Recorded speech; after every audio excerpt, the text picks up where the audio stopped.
the entire economy by 2050, it was clear that the Intermountain West region, the Appalachian region, the Gulf Coast region, there's certain regions of the country that are going to be impacted and really have to make a concerted effort to make this change, because there's a vast amount of resources within the Intermountain West.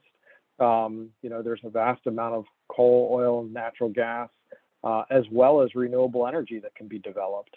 So it's good to hear all the topics that you mentioned before, because I think that's what the intent of the Intermountain West, or the IWEST study was to really look at what was it going to take to build the infrastructure, to lay a framework for this transition over the next 15, 20, and 30 years.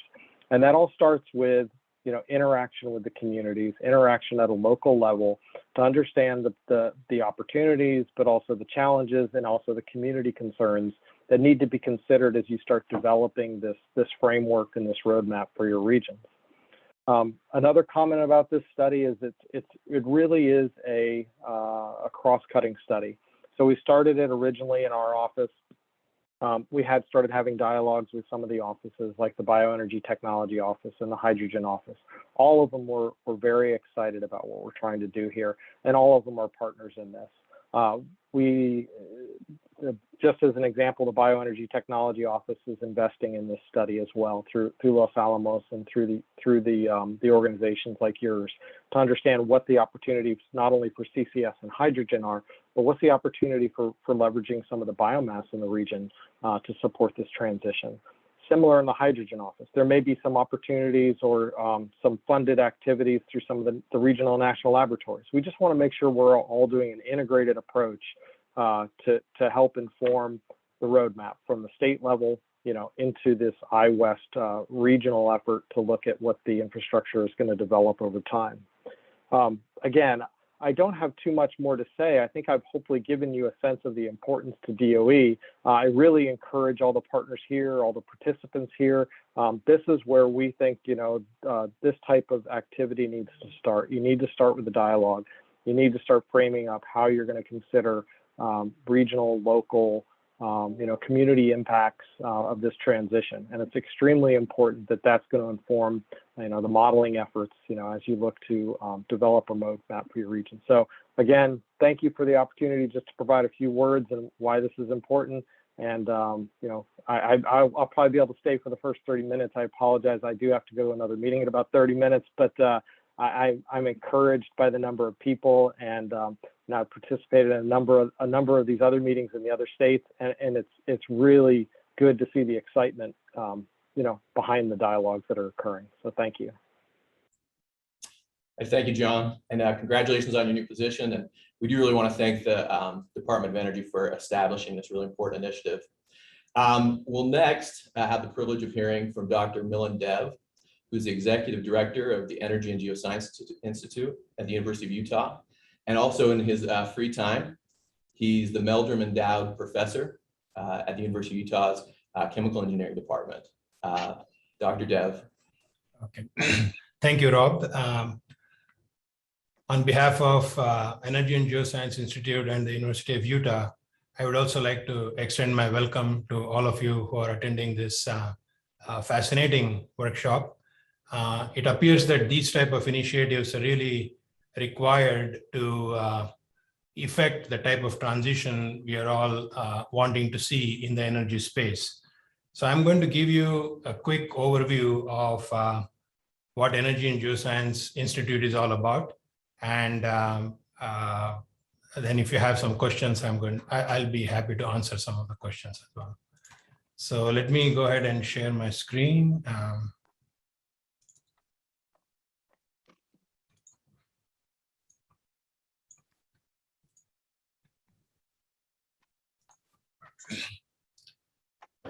As Rob mentioned, I'm currently the director of Energy and Geoscience Institute. I'm also a professor in chemical engineering. So Energy and Geoscience Institute is a large multidisciplinary institute at the University of Utah. Institutes have basically been created to handle complex projects with multiple PIs, often involving multiple departments and colleges. These are some of the projects that EGI handles, for example, fall slightly outside the scope of a single department or sometimes even a single college. As far as the institute itself is concerned, EGI has had a very strong international presence, has worked in all of the 7 continents in over 70 countries. So I think as we look at the decarbonization, as we heard from the Deputy Secretary, we will be looking to expand eventually to international locations as well. And I think this experience will really help us. EGI has also had a very strong onshore presence and had the largest combined shale science and engineering program when the shale boom was ongoing between about, 2010 to 2016 in that time frame. And EGI as a consortium for the industry has delivered close to $800 million in research to the various sponsors that EGI has had. This snapshot basically gives you an idea of where EGI has worked all over the world. Each of these red dots represents a project. So you can see that there are multiple projects here in United States, South America, Africa, India, even Australia. There is a dot here, China. So this essentially highlights the strong international presence that EGI has had. But EGI has also had a good influence on Utah energy resources. So for example, I was personally involved in the very first water flood that began in Monument Butte back in early 1990s with Lomax exploration. At that time, water floods were not very common in the basin. And so that was except that there were some that were conducted by the majors. So I think University of Utah and EGI were the research partners for creating this new initiative. Along with the DOE, it was sponsored by the Department of Energy, the project. And over the years, EGI has developed an intimate knowledge of the basin, working with Utah Geological Survey. I saw Mike Vandenberg here. We have excellent partnership with him. So we worked with a number of people at Utah Geological Survey in looking at Utah resources. We also have a good knowledge of the challenges of producing and transporting the black and yellow wax crude oils, and some idea of processing them. We looked at some of the environmental challenges in the Uinta Basin and elsewhere, particularly problems related to methane emissions, ozone, and so on. And we looked at synergistic resource development as is planned in some of these initiatives, perhaps combining methane and hydrogen initiatives, or methane and biofuels.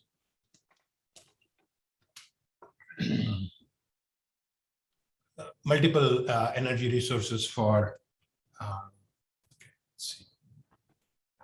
So currently, I'm going to describe where EGI is. The mission is to create science and technology to produce Earth's energy resources sustainably. And the current major strengths of EGI are the geothermal program. You probably all know that EGI is home to FORGE, which is the Frontier Observatory for Research in Geothermal Energy, which is one of a kind project sponsored by the Department of Energy to the tune of about $200 million. And one of the deepest hot geothermal well was recently completed, and multiple wells are planned in the Milford area. So it really is one of a kind project, and if successful, will be a game changer in the engineered geothermal resources space. So EGI is home to that project. You'll hear from Professor McPherson on the portfolio of different carbon sequestration projects that EGI currently houses. And EGI continues to cater to the needs of the hydrocarbon industry as it is looking to transition to the low carbon economy. So those projects are still ongoing. In terms of research, EGI continues to be like a college or a unit doing about between $10 and $15 million per year of research. So where are we going currently in the energy transition? A lot of these big oil companies, exploration and production companies, as you can see here, led by the European majors, Shell, Total, BP, and Equinor, and then joined by, not in the sidelines, but I think taking some leadership position too, some of the US majors, Chevron and ConocoPhillips, looking at net zero 2050. But how does one get there, right? I mean, these targets are sometimes easier to set than to achieve. And there are several steps that have to be followed in getting to this particular goal. And we see some of these technologies, renewable integration, carbon capture and storage, hydrogen technologies, basically providing adequate energy with environmental safeguards to protect the health of our planet is the goal. And as we continue to do this, we have to be innovative, we have to be resilient, and adapt to new technologies and new changes as they occur. So this is the way we see the picture, and that is the way we have structured our vision and strategies. So the goal in general, again, for EGI is to establish itself as a world leader in sustainable and efficient production of energy, water, and mineral resources, and sustain a dynamic and thriving research and academic community, because we are University of Utah, and we train students and postdocs to work in energy and related areas. So just going through some of the strengths currently of EGI. As I mentioned, Forge is housed in EGI. As you can see, the project itself is quite complex with literally tens of partners.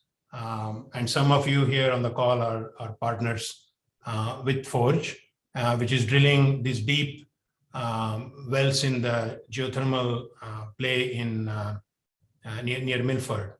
We want to use this as a leverage to understand some of the cross-cutting themes in the various areas like geothermal, carbon, as well as oil and gas sector. For example, induced seismicity, natural and hydraulic fractures. We would use this as a leverage to create a center of excellence in low and high temperature geothermal, because we think that that is one of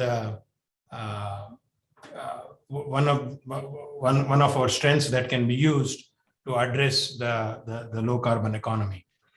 I won't dwell too much on the carbon management projects. You'll hear about this from Professor McPherson, but we have a strong portfolio of these projects currently, and we are going to use partners at the university to enhance our carbon capture research.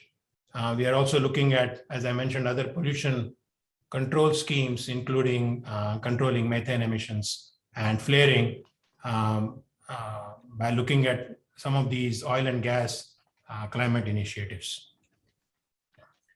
The hydrocarbon program will continue to cater to the conventional E&P industry with targeted basin exploration and research.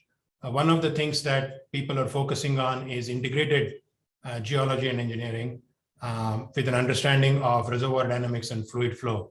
So EGI's focus will be on the aspects that the industry is currently looking at, while providing support for efficiency and sustainability as these resources taper down, but would still be produced in fairly large quantities over the next couple of decades at least. So that's something that EGI will continue to look at, including Utah's energy needs, as I was pointing out. Some of the new areas that we are looking at in partnering with some of the people in national labs, as well as our own university and other universities, are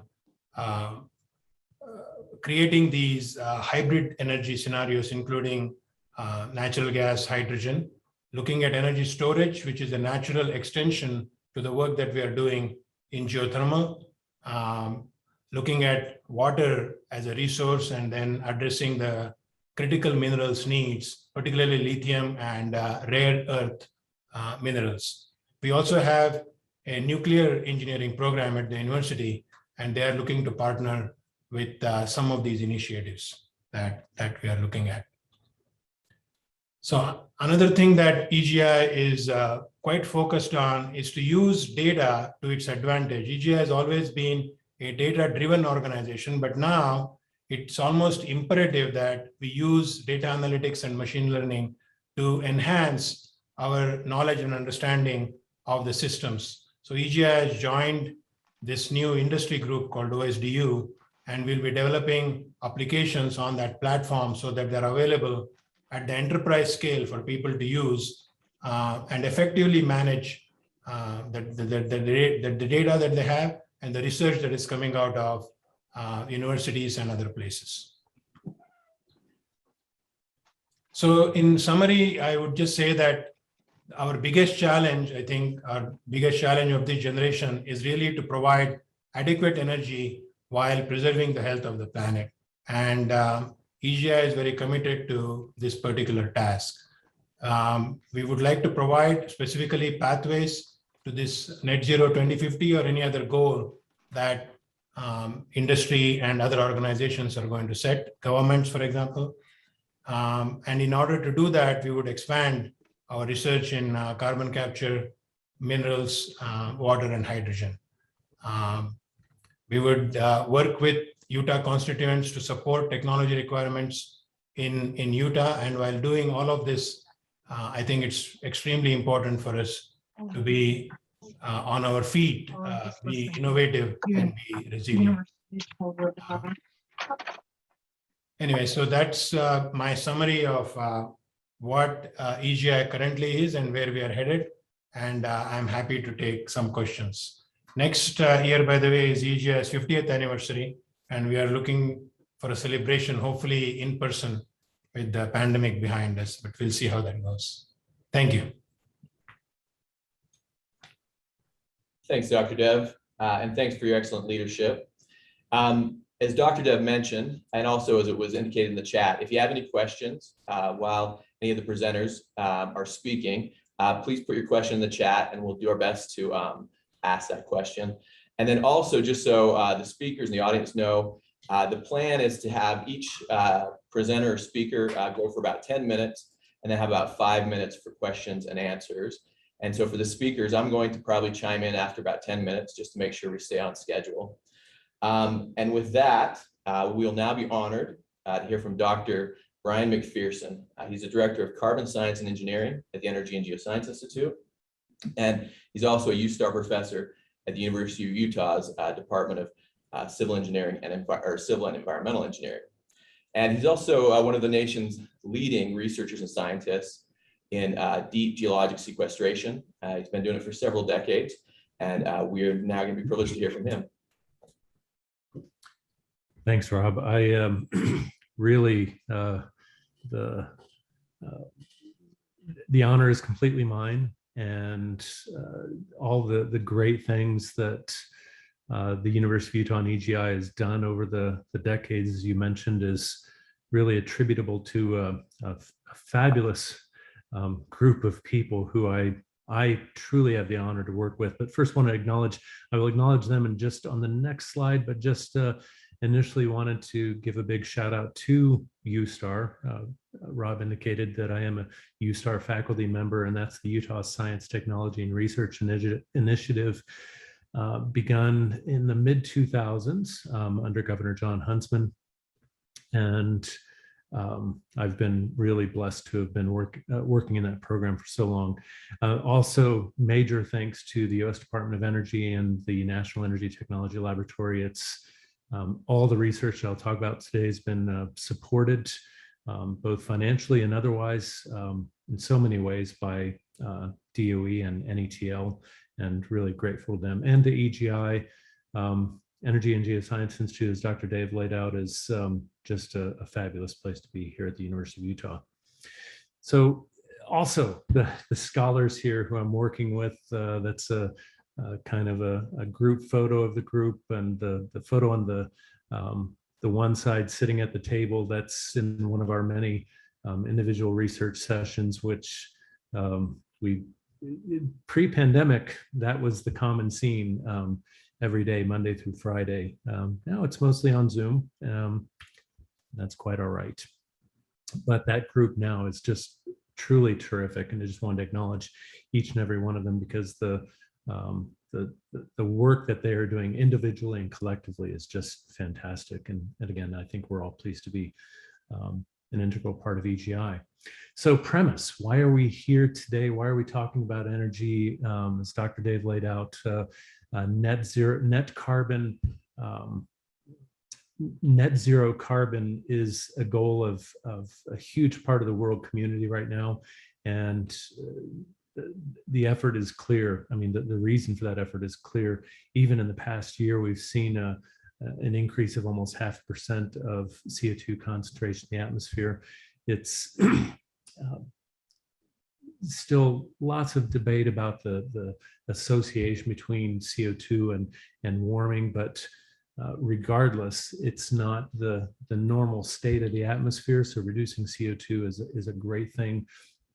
We've been working on it for decades with the entire community, sponsored by NETL, and also DOE and NETL, and a broad community of scientists and engineers. And that collective goal is really solid. Again, 414.5 last year about this time, now 415.5, or almost 414 last year, 415.5 now. It's a fairly significant change. So the approach that I'm going to highlight, that I'll highlight today, is subsurface storage. Dr. Dave mentioned a renewed focus here at the University of Utah on carbon capture. We've been focusing a great deal of effort on carbon capture, and especially within our group here at EGI on storage, subsurface storage. We've tested enhanced oil recovery, enhanced coal bed methane production. We've designed tests for deep saline storage just for sake of storing CO2, and we're on the precipice of moving forward with that. And really, the policy overall by the U.S. is precipice of an industry. Specifically, 45Q is, I think, the most consequential legislation with respect to carbon storage that's been released to date. It's tremendous. Some countries use carbon markets, some use carbon taxes. Norway uses a carbon tax, and 45Q is more or less a carbon tax incentive, tax incentives to promote CO2 storage, be it with utilization, such as enhanced oil recovery, or without. And there's a higher, as shown here, a greater incentive for CO2 storage not tied to utilization, but just sake of it. And so in that background, I'm really just pleased, and again, really honored to talk about our work here at the University of Utah, which again is with a broad collaborative team of folks supported by DOE and NETL under the auspices of those DOE projects. We as a team with other collaborators have completed 3 field demonstrations of CO2 storage. That's the Anna Field here in southern Utah, enhanced oil recovery with CO2 storage, the Sackrock unit in western Texas in the Permian Basin, also enhanced oil recovery with storage, and then an ECBM test, enhanced coal bed methane project with ConocoPhillips in the San Juan Basin in northern New Mexico.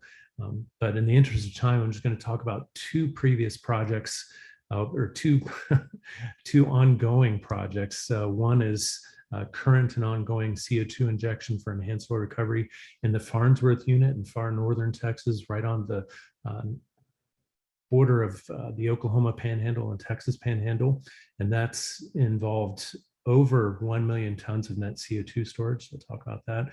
And then right now we're planning something that's truly unconventional with respect to CO2, and that's associated storage of CO2 with direct reduced iron processing plant that's coming online near an iron mountain, in Iron Mine in southern Utah. So pretty exciting stuff on both counts. But starting off first with the Regional Carbon Partnership sponsored by DOE, started in the early 2000s. I am so truly honored to be part of the Southwest Regional Partnership on Carbon Sequestration when I was faculty at New Mexico Tech. Goodness, 20 years ago. We started that project with DOE and completed it through phases 1 and 2. And we're just about to wrap up phase 3. I did transition to the University of Utah in 2006 and still going strong with that project. And that is the phase 3 project is the Farnsworth Northern Texas project that I mentioned. But the goal of all of the partnerships is to evaluate the feasibility of capturing and permanently storing CO2 and determine what are the best options for each region throughout the US. And the partnerships have been succeeded by what's called the regional initiatives, of which there's 4 now continuing this banner, if you will. So we started off again, SWP, Southwest Partnership in 2002. Phase 1 was pure characterization and the start of what's now part of the North American Carbon Storage Atlas. And we use those data to launch and deploy phase 2, which is a series of individual pilot demonstrations, which include the ECVM and the other 2, the SACROC and ANF field EOR projects that I mentioned before, and now phase 3, which is the full-scale commercial scale storage deployment of CO2, enhanced oil recovery. The goal of SWP, 1 million tons per year. Well, that's the ultimate goal, is to calibrate for 1 million tons per year. The ultimate final outcome of that project is well over 1 million tons of CO2 stored in that Farnsworth field in Texas. But we're also still evaluating a lot of different options throughout the region. And again, it started back in 2002, and the logos at the bottom and from Sandia, Los Alamos, Pacific Northwest National Labs, Los Alamos National Lab, and the NRAP program in particular playing a key role in that. Schlumberger, the Japanese Geological Survey, University of Missouri, Chaparral Energy, and now Purdue Energy, and of course New Mexico Tech, the prime organization for SWP. What's cool about the Farnsworth project is it's completely anthropogenic CO2, so not natural CO2. Many previous projects, demonstrations of CO2 storage involved production of natural CO2 and re-injection of that CO2 for EOR, enhanced oil recovery.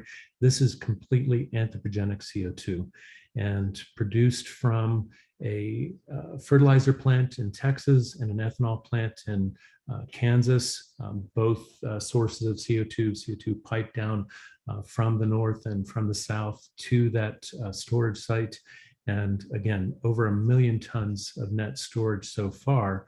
And that's CO2 that otherwise would have been released to the atmosphere. And that's something that we're really, really proud of. This is a graphic of those pipelines that show the distribution of CO2, those natural sources of CO2, to the Farnsworth field. The Farnsworth field shown, you can see it indicated Farnsworth unit in the middle of the graphic. And this is an enhanced oil recovery project. You can see the full history of the field from back in the mid-1950s, initial production without any kind of water injection or CO2 injection, exceeded 100,000 barrels per month.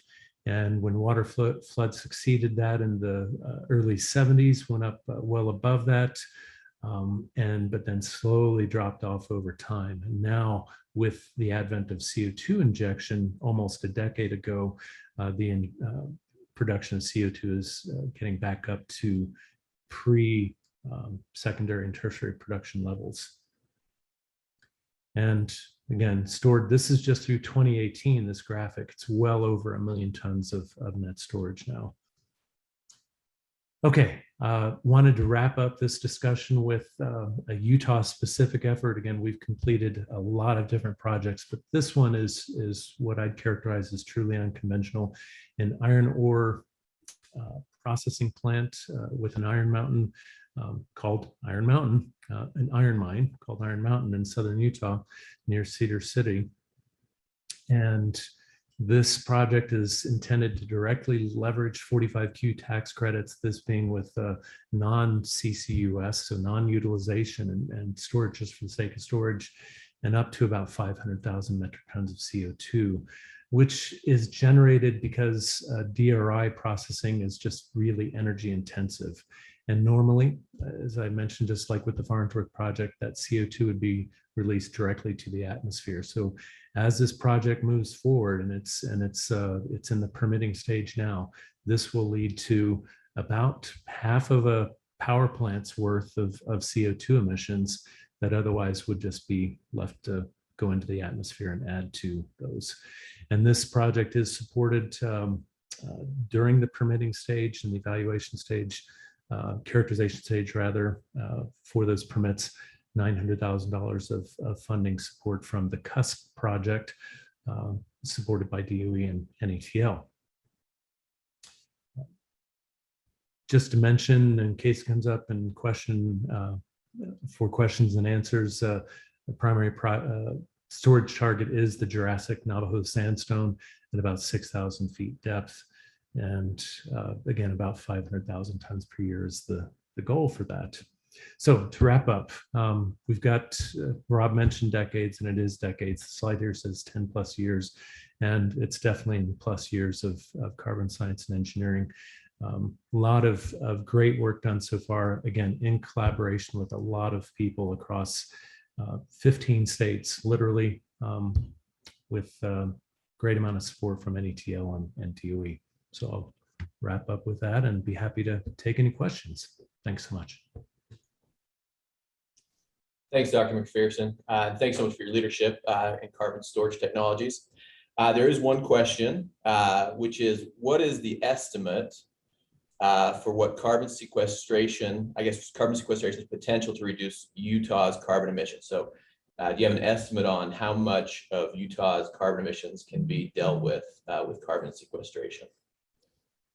Well, of course, the conventional answer to that question would focus on large point sources such as power plants, coal-fired power plants, the Huntington and Hunter power plants, for example, which may or may not be decommissioned in the next 10 years. Certainly other large-scale coal-fired power plants, as well as natural gas-fired sources throughout the state. The potential for storage is assuming that incentives, not only incentives like 45Q for storing CO2 continue, but that also capture is incentivized even more over the coming decade. And John Latinsky mentioned this in his presentation, his discussion that DOE and NETL are moving forward on promoting that. But to get back to the question, there's several million tons of CO2 just from coal-fired power plants over, we'll say in the ballpark of 10 million tons per year. CO2 from coal-fired power plants could be captured and stored, and there's certainly the capacity. We've gauged well over 100 million tons of capacity just in central Utah alone. That doesn't count the Uinta Basin, which has probably that much more capacity for subsurface storage. So 100 million tons is 10 years of approximately current coal-fired power plant emissions, for example. So I like to think of it in terms of number of years of emissions, and really it comes down to the type of source. What's usually not counted, the unconventional answer to that is those unconventional sources like DRI processing, direct reduced iron processing. So there's potential there for storing even more. So if to put a single number on it, I'd say 10 million tons per year is straightforward to accomplish. And over the long term, of course, there's much more emitted than that in the state. So the goal is to exceed that. Long answer, but it's not a straightforward solution. Thanks, Dr. McPherson. There is one more question that came through on the chat.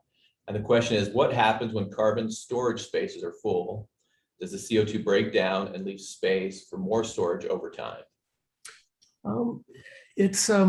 So CO2 partially dissolves into surrounding groundwater or brine, and injection sites are limited exclusively to deep saline water that wouldn't be used otherwise. And so it dissolves into deep brine. So that's the first stage of the process. A lot of it would still remain in supercritical form, so a separate phase of CO2, but out towards the fringes of that, it does dissolve. And then once it dissolves, then aqueous reactions can occur, chemical reactions that can convert that CO2 to minerals and harden that. And literally, we've conducted studies where we've shown that those reactive fringes literally will encase a separate phase plume in a lot of circumstances. So there's that. But as a certain storage target approaches capacity, pressures begin to increase, and other means of monitoring establish that it is reaching its capacity. And then the injection target storage site, target injection site would be moved and the process begun again. So it's the EPA has established a really rigorous set of guidelines for storing and monitoring CO2 and establishing when quote unquote full is approached. And at that point, then the target injection site would be moved to the next formation or the next area. And it's, again, under those pretty rigorous, strict guidelines, the process is pretty straightforward. Thanks so much, Dr. McPherson. And so we'll have to move on. There was a few, well, at least one question in the chat that we won't be able to get to, but we'll try to follow up with them later. So moving on, certainly Dr. Dev and Dr. McPherson have given us a good taste of Utah's technical and research leadership and the immense sort of research leadership that exists, not just here at the University of Utah, but throughout the state. But the IWEST initiative is really a unique initiative in which it tries to go beyond just the research and the development of technologies to look at what other stakeholders are needed for the widespread deployment of these crucial carbon neutral technologies, such as carbon sequestration, such as hydrogen, geothermal, and biofuels.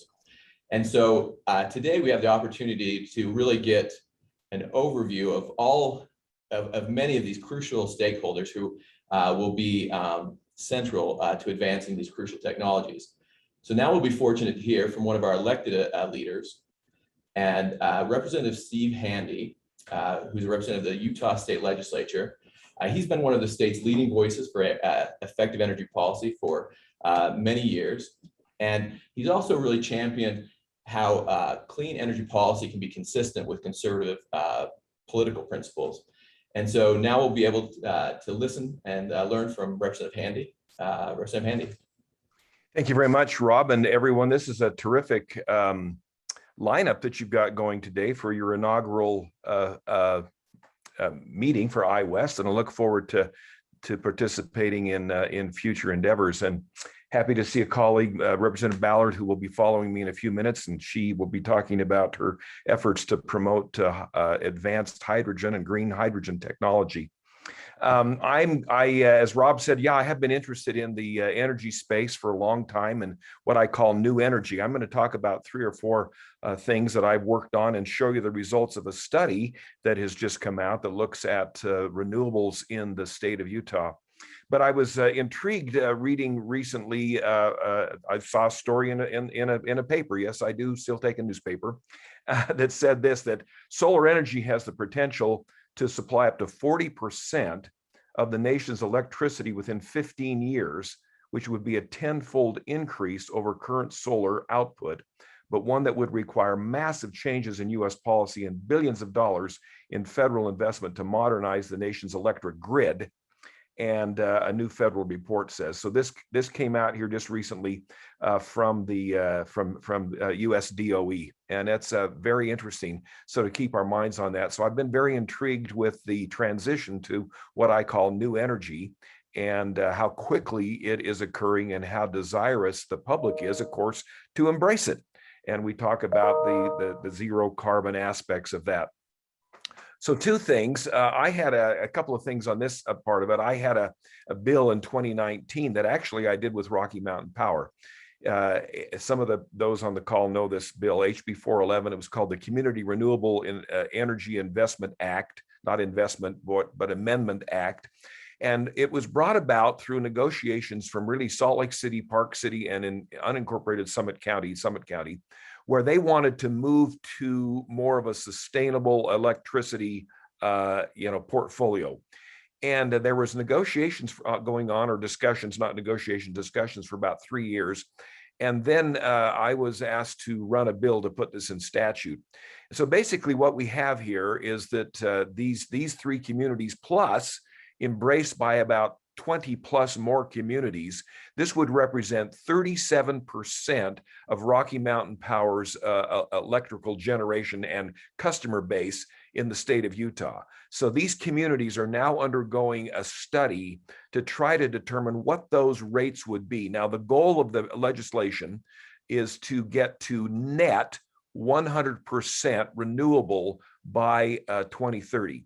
People have asked over the years, what does that net means? It means that with current technology, until we get to a real significant breakthroughs of battery storage, that the net means that there would be still a requirement of base load. So this is very, very exciting. And once these communities, these cities and communities get to this, where they're all, and they're undergoing a major study right now, I think it's probably going to cost $1 million or something, that they're all pooling to look at what these projected rates would be. And I'm very optimistic about it, because anyone who's following this knows that the rates for renewables have really dropped precipitously. And we know that our major power producer, Rocky Mountain Power, they're putting forth about 7,000 megawatts. That's one half of their entire portfolio, moving to a renewable generation and delivery over the next few years, and that's certainly indicated in their new integrated resource plan that has come out. So this bill is being replicated by some states in the United States, and in fact, I went back the year that it came back. DOE was so excited to hear about this, they brought me back to Washington, and I made a presentation to a lot of people about the concepts and the principles encompassed in this legislation. So that's the Community Renewable Energy Act. Just this morning, that really fits with this is that I'm on the board of it's called the Point of the Mountain State Land Authority. It's the governing authority that is going to as the old prison is cleared next year or so, is it cleared? What will that development look like? There's about 700 acres, and we've spent a lot of money and had some really top experts put forth designs, really futuristic, great designs, really encompassing sustainability and looking at the concept of a smart city. The whole idea is that, there could be 4,000 residents, 4,000 individual living units, that's more than residents living there. And the idea is that you would have only a 15-minute drive.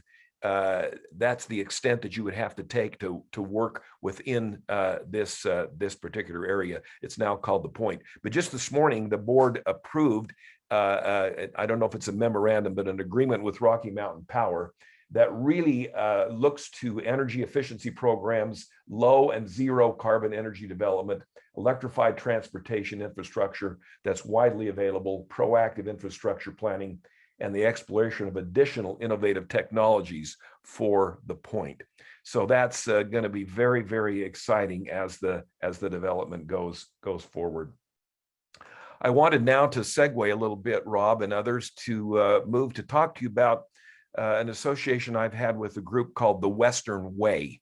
The Western Way is headquartered in Colorado. You'd consider it an NGO whose purpose is to promote the market-based development of renewable projects and energy. They have a presence in Colorado, now Utah, Arizona, and Nevada.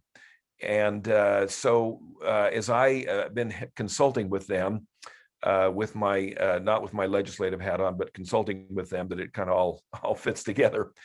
We have just undergone a study and taken and looked at what are the economic benefits of renewable energy projects, utility scale, in the state of Utah. And so I'd like to see if I can share my screen, and with Dustin, if I can look at that, bring my. This isn't a very sophisticated presentation, but let me share this and see if I can get that going. Can you see that, all of you? No, currently we cannot see your screen. You can't see it. So Dustin, see if you can help me with this. I'm trying to do share screen. Yeah, absolutely. Just hit share screen and it should pop up, and among the listed, you should see your PowerPoint. Yeah. So go ahead and click that and then hit share in the bottom right. So I'm going to click, okay, I'm going to click share screen. There it is. And then share again in the bottom right. Yep. Now it says open system preferences, right? I don't believe it should be saying that. Sorry for these technical difficulties, folks. Sorry, everyone. Just relax for a second here. Let me go ahead and try this real quick. So I have it open, and if I go to share. Do you have multiple monitors, sir? No, I don't. Okay, just making sure. You should be able to just share your screen itself instead of the PowerPoint. Maybe that's causing some issues. Well, I don't want to take everyone's time. Let me do this. We've kind of, technology is great when it works, right? Yeah, it's awesome. Let me just give you some of the highlights of this, and I apologize for this. We'd have to do some other funky things to see if I can get this to work. If you could just hang on one second. It's on my desktop. There it is. Now, Dustin, how do I share? If what you want to do is just drag and drop the icon into the chat, I can share it and just give you control of the screen. Okay.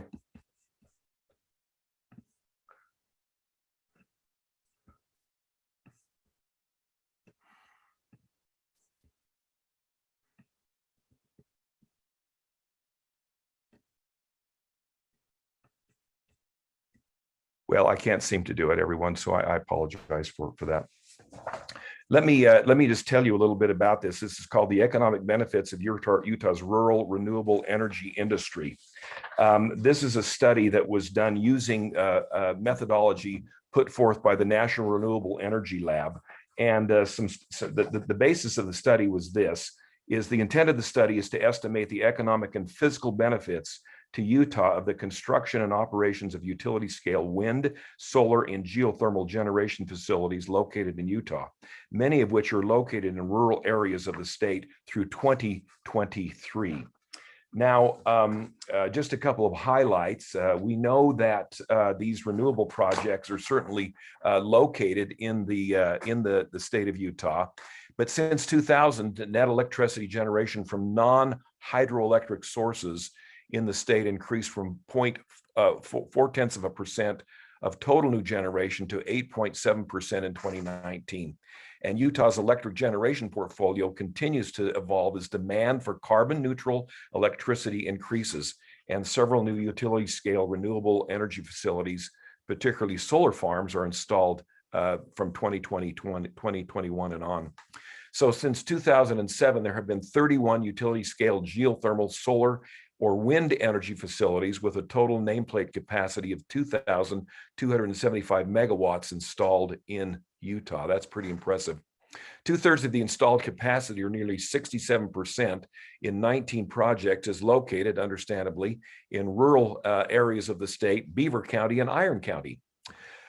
Among the 31 utility scale projects analyzed in the report, solar represents 23 projects totaling 1,791 megawatts. Wind represented 4 projects totaling 386.5 megawatts. And geothermal represented 4 projects totaling 97.8 megawatts. Additionally, the total direct and indirect benefits of renewable energy development in Utah will be an estimated $5.3 billion in total output by 9,051 employees, earning a total of $442 million from 2007 to 2023. Pretty dang impressive. By 2023, the total and indirect benefits of annual renewable energy operations in Utah will be an estimated 154.4 million in total output by 568 employees, earning a total of approximately $32 million. A couple more slides that I'm just doing the verbal part. Renewable energy projects will contribute an estimated 24.6 million in annual property tax revenue. Now that's impressive in Utah by 2023, and 1 million in state generated sales tax and use taxes. The final point here is that by 2023, renewable energy facilities will provide farmers, ranchers, and other landowners in Utah with 6.3 million in annual lease payments. So that's the presentation about this really exciting study put forth by the Western Way. And I'll put in the chat their website. And if anyone wants to have a copy of this report, we're just starting to roll it out, and it's pretty dang exciting the way this is working. Sorry that I couldn't show that to you, and I just rattled it off, and we can do it another time. The final thing I wanted to talk about in my allotted time, which is coming up here, is that we talked a little bit a few minutes ago about carbon sequestration. And I have a bill that, in fact, Rob has been helping me with and brought to me and others. We're going to put into statute. We don't have good clarification in our statute in the state of Utah about carbon sequestration, but we've looked around for some model legislation. We found some in North Dakota that we think will provide a very good model for us in our state statute to put that into about carbon capture sequestration. And the whole point there is it establishes then a statutory framework for the development and the regulation of carbon sequestration in the state of Utah. So that's going to be very exciting. So those are just a few of the things that I've worked on in the past, and I'm working on now, and we'll continue to work on as we go forward, experience this exciting time of new energy. Anyone have any questions? I'd be happy to visit with you about that. Or thank you so much, Representative Handy. On the questions, we'll have to leave those for later. But I did want to thank Representative Handy. He has years of experience working on and passing, as he's mentioned, really important renewable energy legislation here in Utah, which has really done a lot to advance the widespread use of those technologies here in Utah. And he's now been willing to sort of share that expertise and share that experience he's had to advance some crucial carbon sequestration legislation within the state. And this is important because where renewables sort of can do a whole lot in reducing the carbon emissions from our power sector, there are places where they can't go or can't go very well. And those are, of course, our different thermal power plants, but there are also areas like the creation of cement, fertilizer, iron, things that are crucial to our our society and our quality of life. And so we're really excited about his work on that bill and what it can do to continue to sort of advance reducing carbon emissions from the state of Utah. And so now we're pleased to hear from Andrew Hegwald. Andrew is Dominion Energy's gas business development manager, and he's going to inform us on several important biofuel and hydrogen initiatives that Dominion Energy is leading here in Utah.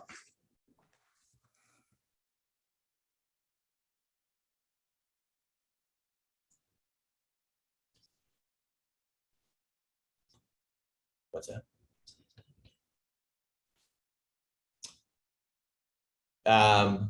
Hopefully we have Andrew here.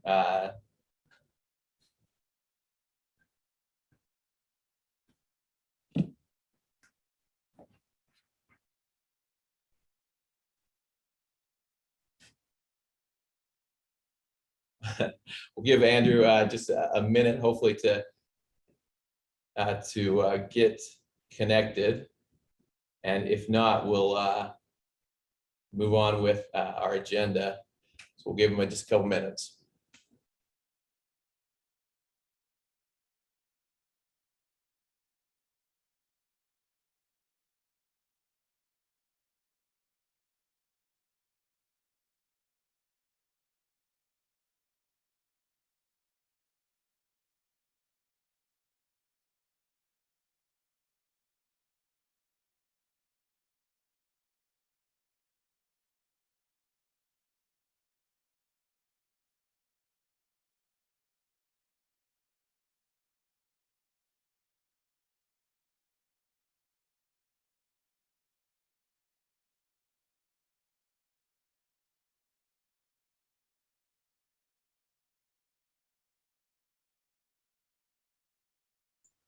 Just to keep everyone updated, it looks like Andrew is having issues actually joining the meeting.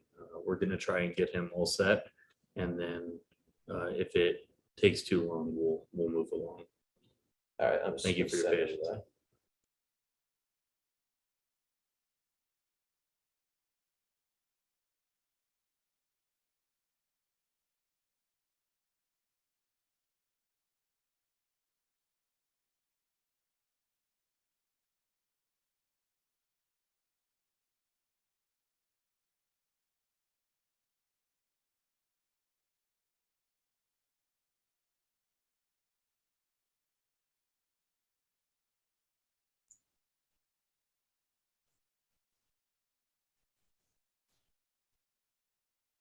Hey, thanks everybody for your patience. While we're waiting for, I did get a hold of Mr. Hegwald, and he'll be on in a second. But while we're waiting, I did have an additional, I guess, question for Representative Handy. And I do like your mask on your photo. But so Representative Awesome. Handy. Yeah. In terms of your experience with passing legislation, what are some of the key elements that sometimes are needed to ensure passage, or what are some of the major challenges to passing legislation that you've run into in the past? Well, in Utah, we have challenges, and there are sometimes good challenges, and sometimes they're just very frustrating. But anything that's involving some kind of a tax credit, I have toyed with grants and some things like that, but tax credits make it very, very difficult, because it comes off sometimes as you're picking winners and losers. But you have to build a coalition, and then there are some members of the legislature, and I'm gonna the rural folks who want to protect. I'm not an enemy of coal, but want to protect their economies, their coal economies. They can sometimes be resistant to really what the wave of the future is, and what really is rolling, and really what the people want. The people want. If we can find a way to move to zero carbon using innovation and technology, why wouldn't we do that? But we have to balance that very carefully with the impacts on these rural communities who are so dependent upon. And they, you know, someone said to me, they haven't done anything wrong. They're just making a living, and we want them to make a living. We don't want to inhibit them or to single them out in any kind of a way. It's just what it is. But things are moving very quickly in this area of new energy, and we need to find ways that are smart, market-based ways that we don't pick winners and losers, that we find ways to embrace this, as your technical people so well articulated, who were on the panel before me.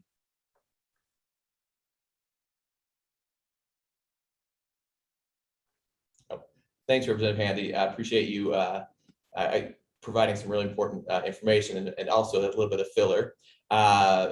Mr. Hegwald is ready to go. And again, Andrew Hegwald is the Dominion Energy's gas business development manager. So he looks at sort of the emerging technologies, the different things that Dominion Energy wants to pursue. And he's going to talk to us about a few of their initiatives in hydrogen and biogas. And just before Mr. Hegwald starts, I'd like to say that I am going to be emailing Representative Handy and getting his PowerPoint, and then I will make it available in the chat to everybody so that you can go over it at your own leisure and his information isn't lost. Okay, Mr. Thank you. It's up to you. Yeah, no, thanks so much. And Andy. Great. Good afternoon, everyone. Sorry to be a few minutes late. I don't have any slides to share, but happy to talk about what Dominion is doing in the renewable natural gas space, as well as hydrogen space, and hopefully field some questions as well. So my role is the gas business development manager over our sustainability initiatives, which are RNG and H2, focused on project development and origination here in the West. The rest of my group all works in Richmond, Virginia, back in the East. So a lot of great projects going on here in the West. The one that we can talk about and that is operational, of course, is our Milford RNG project. This project produces approximately 240,000 decatherms of renewable natural gas per year. It's been online since last September. It consists of 26 farms, 26 farm clusters, really, where each farm is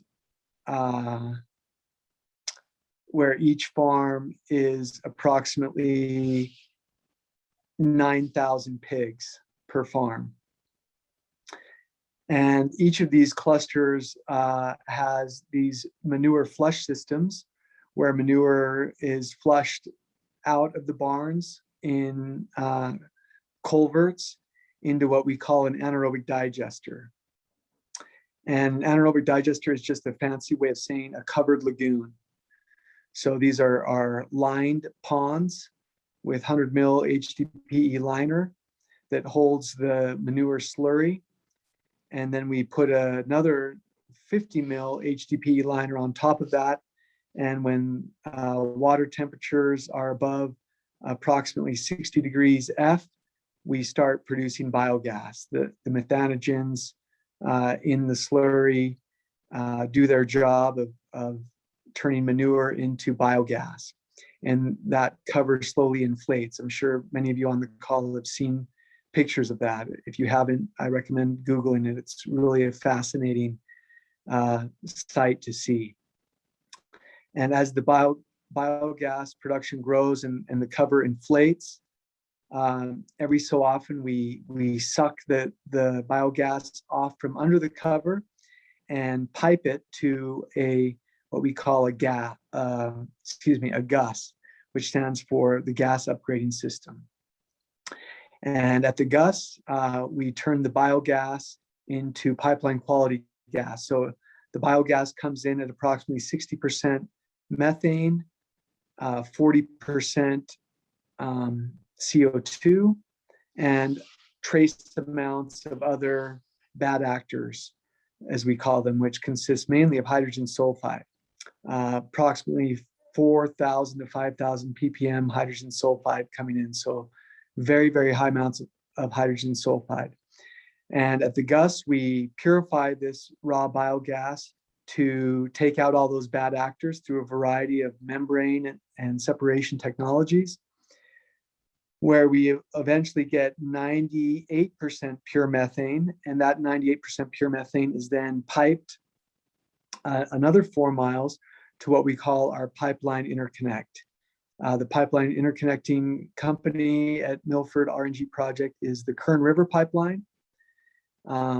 These are 2 large pipelines that we're all familiar with, that connects gas supply markets in Wyoming to gas demand markets in Southern California. Just got a question that came up. Good question. What happens to the CO2 H2S? The CO2 is emitted. The H2S is converted to SO2 through a piece of equipment called the thermal oxidizer, or the TOX stack, as we call it. And we are under a minor synthetic permit at all our projects for SO2 emissions. And people on the call might be wondering, well, why are we emitting CO2? Or how is that a good environmental story? Well, it's an excellent environmental story because we're taking methane out of the atmosphere and in return emitting CO2. Methane has 28 times the greenhouse gas as CO2. What that means is 1 methane molecule does the same climate warming as 28 CO2 molecules. So whenever we can capture methane and get it into a pipeline, that's very, very beneficial for the environment. In fact, 28 times more beneficial than capturing 1 CO2 molecule. The gas is then piped to California, to transportation markets in California. These markets are basically CNG stations.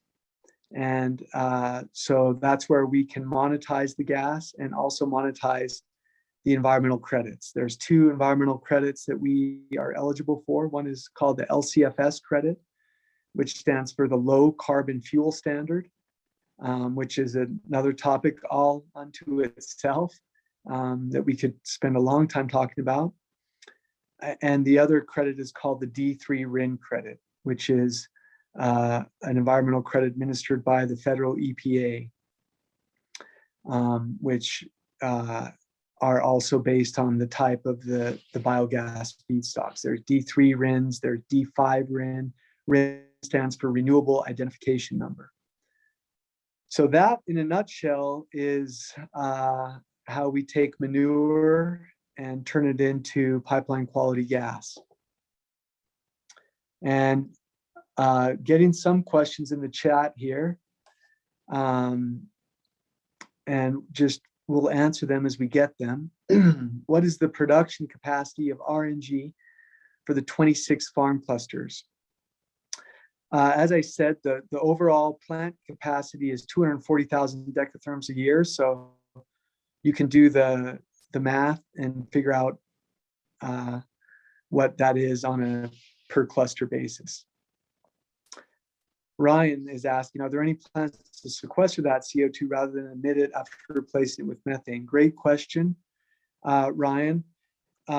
We don't have plans to necessarily sequester the CO2. We have explored methanation of the CO2, which is where you take CO2 and combine it with hydrogen to form methane again.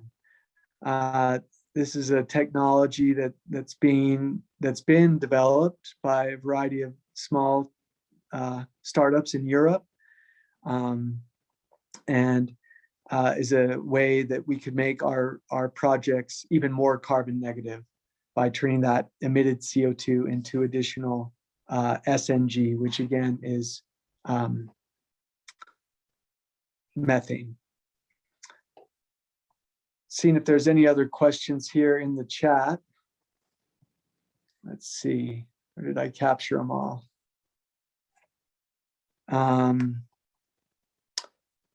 Could the carbon negative CO2 be captured and combined with green H2? Great question, Robert. I think I beat you to that answer. I just explained that through the methanation.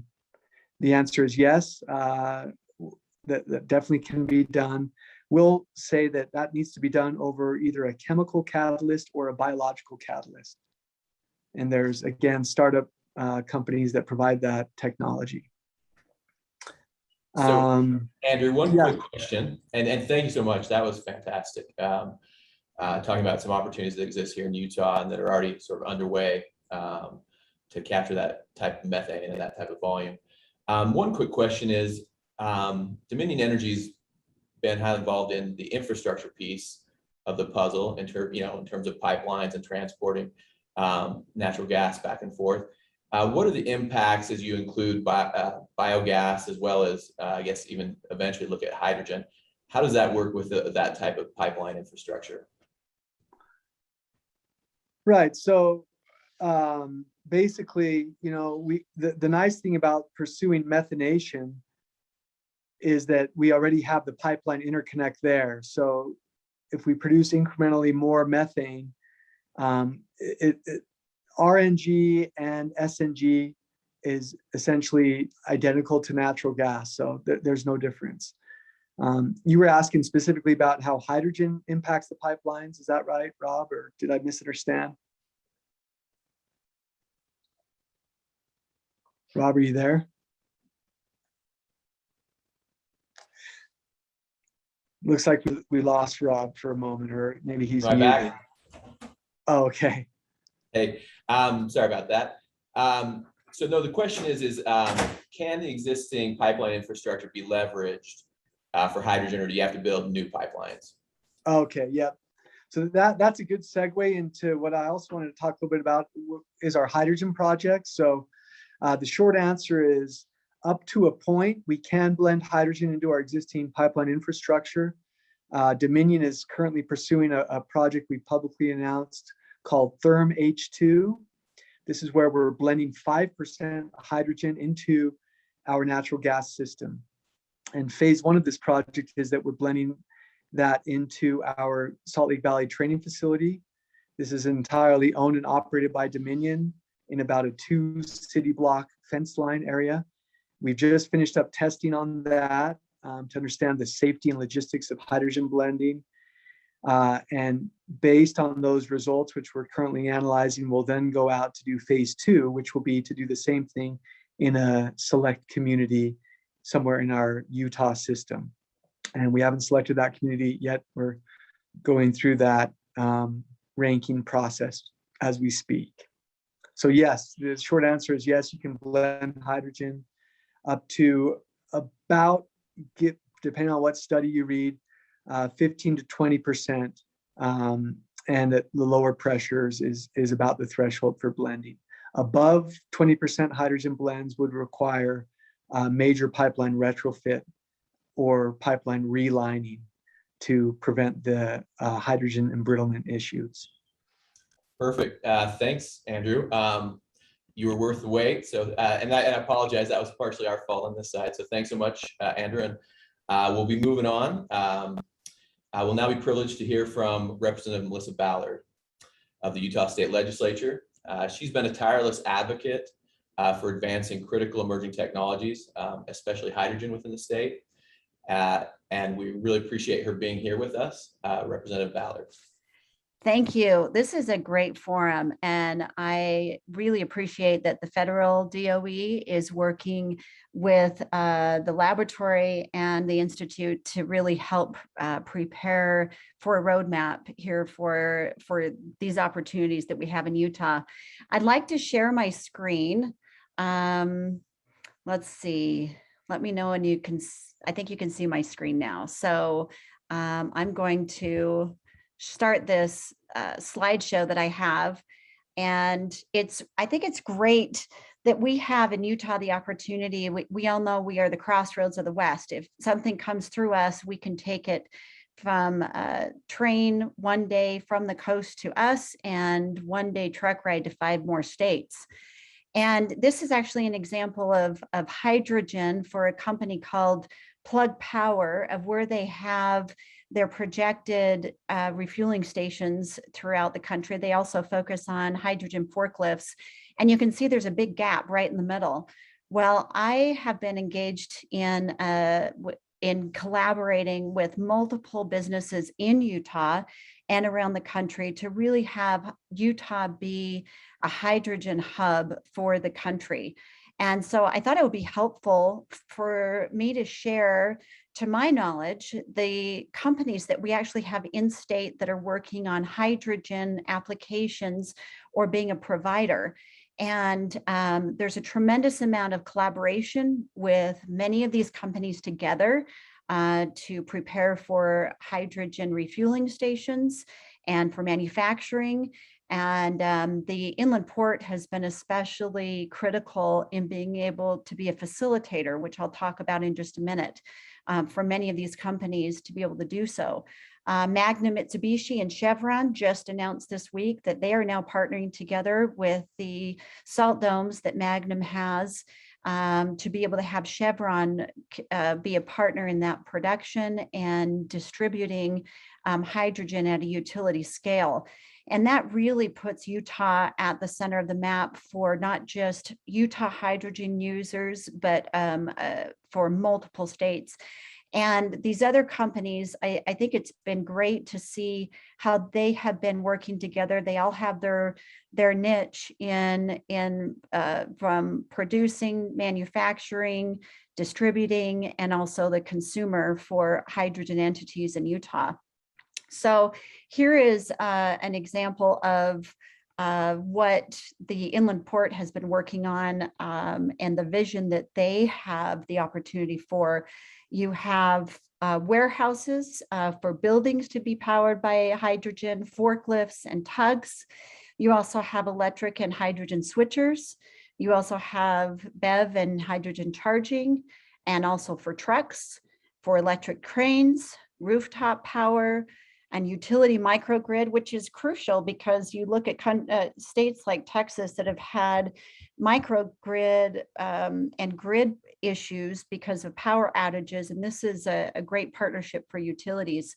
And then also shuttle buses. The inland port is really looking a lot more at hydrogen buses rather than battery electric due to the need to have them running 24 hours and they have twice the mileage. So I think that there's a lot of opportunity for applications here in Utah that we're preparing for.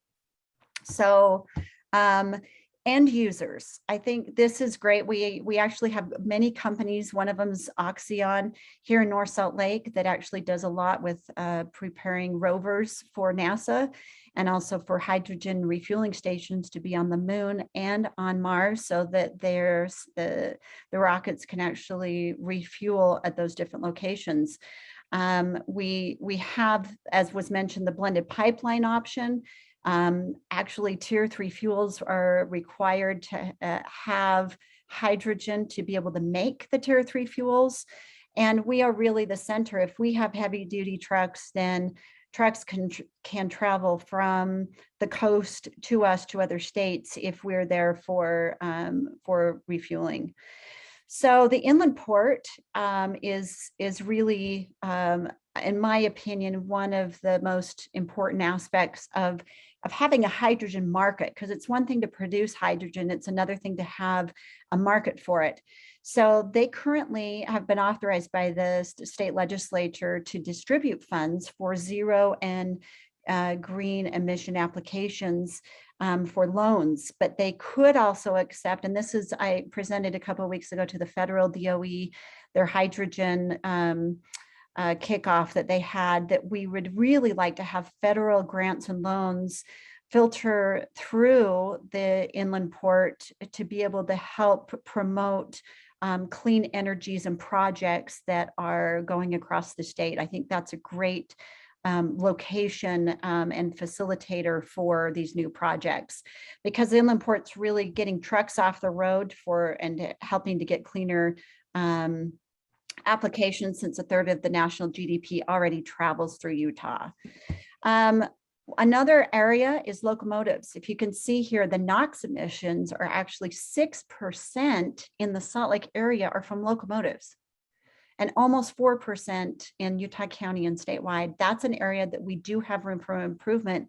And I actually have a resolution that I'd love support for this next session that is really encouraging the freight switchers to convert to zero emissions over the next few years, and to be saving money to be able to prepare for that 100% zero emissions on their freight switchers for sure, because there's 63 in Utah, and that's a lot, that we have a difference, that we can make a difference in our air quality. So recently, this last year, I did really a hydrogen parity tax credit incentive. It started at $10 a kilogram and ended up going down to 12 cents due to the need to negotiate. But actually, all of the mining groups and petroleum groups all supported this and would have supported a higher tax credit. But I think that's helpful, that it's for corporate and individual, renewable and non-renewable. And it would be for the total gasoline of about 300 gas stations for that tax credit.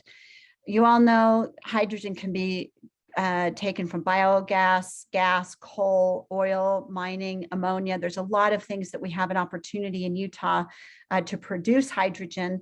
And there's multiple companies that are really investing in a hydrogen technology. And I mentioned a number of them here in Utah. So I wanted to share that. Let me get off of the screen sharing here, if I can get my little cursor to be somewhere else. Let's see. Okay, so am I still sharing? Let's do stop share. Okay, so I just wanted to share that. I'd love to have some questions, but I think my number one plug would be, if you're wanting to do Utah hydrogen, if hydrogen is the place, and Utah is the place to come and do hydrogen. We want you here. We want to be the hub. We need to apply to be one of the DOE's, one of 4 hydrogen hub locations throughout the country. We have the capacity to share our hydrogen, distribute hydrogen, produce hydrogen, and we need the applications for the consumers to be here. And so I think opening the door is what I've been working on doing, and connecting many of these companies, and also with national entities. And I think my last plug would be for the DOE to really include renewable natural gas, and as part of just as important, I know that there was some federal legislation giving $3.60 for electrolysis production and only $1.60 for blue hydrogen, but seeing that that the carbon capture renewable hydrogen is actually a net negative to our emissions in the air, that's a huge incentive. It's cheaper, and I think we need to look at all forms of hydrogen, and especially where it's a net negative. So any questions? Looks like model legislation, we did have that tax incentive go through, and I have about 3 different bills that I'm working on for more encouragement for hydrogen, and one of them is for the freight switchers. So I'd be happy to have any other questions. Well, thank you so much, Representative Ballard. That was a phenomenal overview of hydrogen and some of the hydrogen projects and technologies that are being moved forward here in the state of Utah. Just want to mention quickly on the hydrogen front too, Utah, in terms of some of its leadership in hydrogen technologies, really goes from the really big to the really small. So we have one of our projects, which is essentially a large coal-fired power plant near Delta, Utah, which supplies its power currently to Los Angeles. That's being decommissioned and being replaced eventually with hydrogen power and hydrogen storage. And it's going to be, if everything works out, the largest renewable energy storage project with hydrogen in the world. And some of the partners on that are Mitsubishi Hitachi, Magnum Energy, but then also I know Chevron just recently joined that partnership. So we have the really big, but then we also have some of the I think best smaller technologies companies here in Utah, including Renewable Innovations, who are working on hydrogen, using hydrogen for backup generators. So anyone from a household to a business to a hospital can actually have a backup generator that uses clean energy. I'll mention just one thing about those backup generators. The airport has 47 backup diesel generators. They are looking at converting all of those over to hydrogen.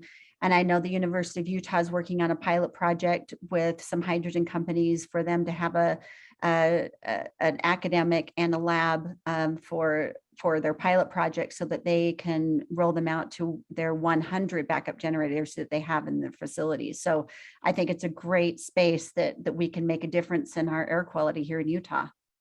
Perfect. Hey, thank you so much, Representative Ballard.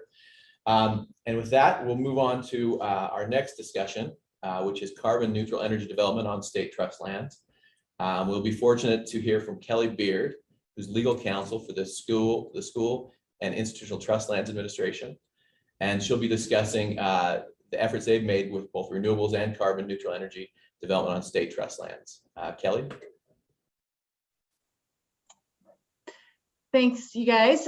Hey, Rob, I'd like to share my screen. I'm not sure, I'm not seeing a share. Do you need to do anything to make that happen?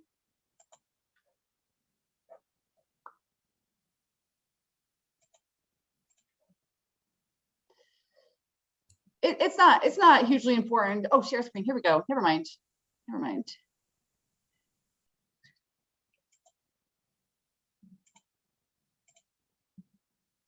Okay, can you all see my screen that shows the map of the state of Utah? Thank you, Kelly. We can all see it. Okay, great. So my name is Kelly, as Rob said, and I'm an attorney with the School and Institutional Trust Science. And I really appreciate being invited to participate in this workshop. This is just really interesting, and it's interesting to hear what everybody's doing and all this new technology that's coming into Utah. If you guys don't know who SITLA is, we manage trust lands in the state of Utah, and all of the land on this map that you see that is dark blue are this trust lands in the state of Utah. So you can see that they're widely dispersed throughout the state. Some of them have been blocked up into these large land blocks. And the goal for us is to make money, and we give this money to our beneficiaries, which includes primarily the K through 12 school system, but then the University of Utah, USU, and other institutions are also beneficiaries. So like I said, our mandate is to make money for our beneficiaries. In terms of energy development, we are really resource neutral. We'd like to see whatever we can see in the highest and best use of the lands. And so we have traditional oil and gas, we have coal, we have renewable energy. We have a little or a lot of just about everything. We also have mining operations for minerals that are critical to carbon neutral technologies, such as lithium and other things like that. So I just want to mention a few projects that actually have already been mentioned in this presentation. And first is the Magnum project, the IPP block. So I'm just going to zoom in here. This is trust lands. Oops. Here, this is where this IPP block is. If you can see this sort of this block here. This is where the IPP power plant is, in this white sort of cutout in this big blue block, and all around it, so that's all trust lands. Our lessee is Magnum, and they have a lease for the salt domes underneath. They've created these huge salt domes to, hopefully potentially store hydrogen that's created by solar energy development that's produced close by. That's a very interesting project, and we're excited to have that on our property. We also have the Forge project that's been mentioned in one of these presentations. That is also on our land. And then the other thing I'd like to mention is that we have large blocks of land that are devoted to oil and gas. And this one here, this is called the Drunkard's Wash block. And we understand that this one has very deep saline aquifers that have a high potential for carbon capture and sequestration. So we have talked to the University of Utah about these properties and are participating in drafting and looking at carbon capture and sequestration in the state of Utah. So those are some exciting possibilities. We already do lease out pore space on our land for water injection wells. So we already have a template going forward for how that might work.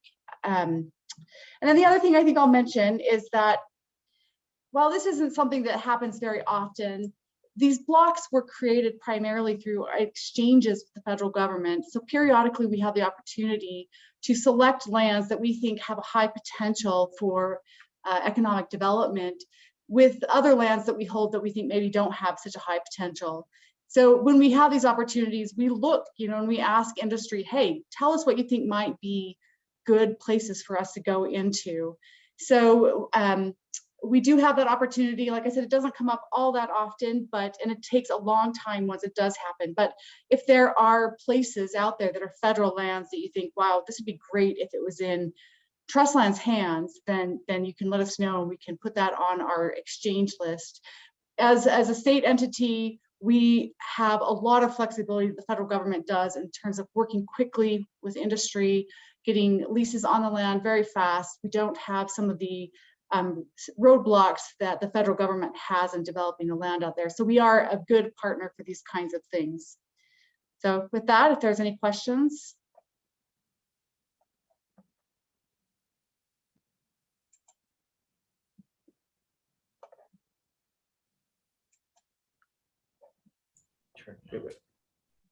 Hey, thank you so much, Kelly. So a question too, because I think that one of the interesting aspects of the School Institutional Trust Lands Administration is one, the beneficiaries, the K through 12 school system, as well as other educational organizations throughout Utah. But when you're making decision-making about what types of projects you're going to maybe lease to with Sitla lands or help develop, what are the sort of different things you look at when deciding what types of projects you want or Sitla wants to embrace? Well, mostly we are looking at the economics and we're trying to decide, what is the highest and best use of the land in terms of, the economic development of the land. So sometimes the highest and best use is selling the land and putting the proceeds into the permanent fund. Sometimes it's oil and gas development. And sometimes, I think this is what we would hope is we'd have multiple development on one parcel of property. So you might have a carbon capture and sequestration aquifer underneath that's, we're generating money that way, and then use on the surface for solar or whatever else.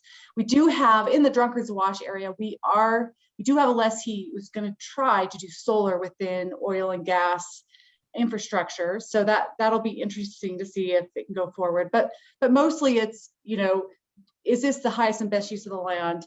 Is it going to destroy the resource? And if it is, are we really getting what the land is worth for it? So. Great, thanks, Kelly. And then an additional question too is, what types of analysis does Sitla maybe look at or might look at for evaluating the value of emerging technologies? So when you have land that may or may not have a really valuable asset, for example, deep saline aquifers and pore space below your property, what types of analysis might you all engage in to assess that value that hasn't been realized but is at least a big potential? Well, that's a good question. I would have to say, it really does boil down to economics for us. So at the end of the day, if we had two proposals on the land, one, we could recognize immediate benefit and we could say, yes, this is, somebody wants to buy the land, versus, well, this is an emerging technology. It may or may not ever pan out.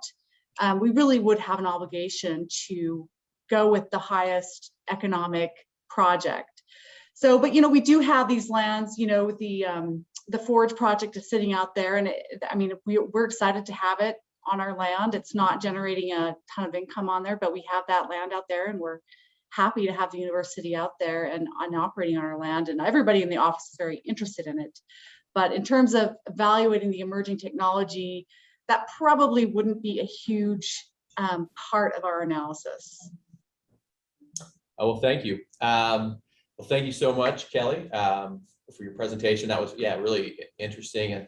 And for everybody who's on today, the School Institutional Trust Lands Administration is just such a unique organization and does such an interesting work, and where, you know, their entire business operation is geared toward, one, making profit, but then two, making profit for its beneficiaries, which is our school system. And as many of you might know, Utah is the youngest state on average in the country, and it's not even close. We're about 5 years younger than any other state. And so as we look for ways to fund that student population, certainly these emerging technologies hopefully will provide some crucial revenues to the state school systems. So thank you, Kelly, appreciate that. We'll now be moving on. Next we'll be hearing from Josh Kraft, who is the Government and Corporate Relations Manager for Utah Clean Energy. And he's going to be discussing his insights and experiences promoting clean energy policy in Utah. Josh? Hey, Rob, and thank you all for letting me join. I'm going to share my screen to talk a little bit about the Utah Climate and Clean Air Compact, which is an initiative that we help to facilitate, and I'm happy to answer questions about. I will say that there's some drilling on a street next to me, and so if that becomes too obnoxious to everyone, just tell me to stop talking, and we'll just get to some. I'll try to speed through that, but. So far, it's coming through really well. Good, great. Let me see here. Can everyone see this? Brilliant. Okay, so I'm going to talk a little bit today about our work with the Utah Climate and Clean Air Compact. For those of you who don't know Utah Clean Energy, we'll just say we are a nonprofit, partisan organization based in Salt Lake City, and we work on the vast range of energy issues and climate issues here, with a particular focus on renewable energy, energy efficiency, and electric vehicles. But we've also done a lot of outreach on climate and communications work. So I'm kind of bringing us out to the 50,000 foot level here, and to talk what we think is an exciting opportunity for leadership for Utah on climate issues. We're the facilitators of the Climate and Clean Air Compact, but it's a much broader initiative of business and community leaders and partners. I think it's important, and I think for all of our initiatives, to talk a little bit about just the background of both the formation of the Utah Climate and Clean Air Compact, as well as some of the work that the Gardner Policy Institute, based at the University of Utah, has done. In 2018, a number of Utah legislators in the state legislature passed HCR 007, a resolution on environmental and economic stewardship, which really sought to change the conversation around climate and also energy innovation issues.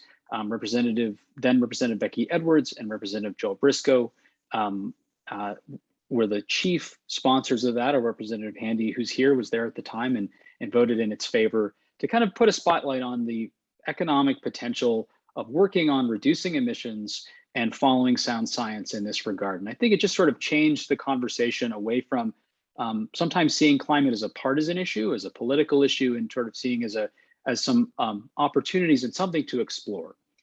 That, I believe, led eventually to the Utah legislature providing some seed funding for the work that the Gardner Policy Institute did on its Utah roadmap, with positive solutions on climate and air quality. And they gathered a number of stakeholders on working in both public health, energy, economic issues, utilities, to talk through what were some recommendations that they could come up with in support of the joint connection between air quality and climate. And they came up, I won't read all of them. Tom Holst from who helped lead that process is actually on our call and probably can answer some questions if you have them. But there were 7 milepost recommendations that I think that came out beginning of 2020, and it remains, I think, a unique document in terms of, particularly for a more politically conservative state like Utah, talking about how we can move forward as a state. Meanwhile, Utah Clean Energy, we had been trying to change the conversation around climate and climate science. We were fortunate enough to work with a professor from Utah State University, Professor Rob Davies, on a number of presentations, really just about climate science and what the implications were for the state of Utah and our future, and what that looked like, given that there's, again, can be a lot of confusion and understandable concerns about acting on climate. We were pleased to have, when we were doing in-person events, we had a very large event at Science Bank that included Senator Romney, a number of state legislators, a lot of our business community, with Professor Davies. And that gave us the sense that, hey, there was something, an appetite for business leaders, community leaders to be learning, engaging, talking about climate solutions and ways in which we could highlight the opportunities for Utah in its relationship with the fact that this state has an unparalleled record of environmental stewardship. And I'm just listing some of our initial, the folks who became the steering committee for what is now the Utah Climate and Clean Air Compact. Here, it has evolved, but it includes Scott Anderson of Zions Bank, Christian Gardner from the Gardner Company, Tom Love of Love Communications, former Congressman Ben McAdams, Greg Miller of the Larry H. Miller Group of Companies, Pat Jones of the Women's Leadership Institute, and Sarah Wright, who is my boss at Utah Clean Energy. The evolution of those discussions became a compact document about really not a policy document and not a document about working on a specific set of solutions, but more broadly about principles around our climate and air quality challenges in Utah. And I'll just let folks take a quick look at this, and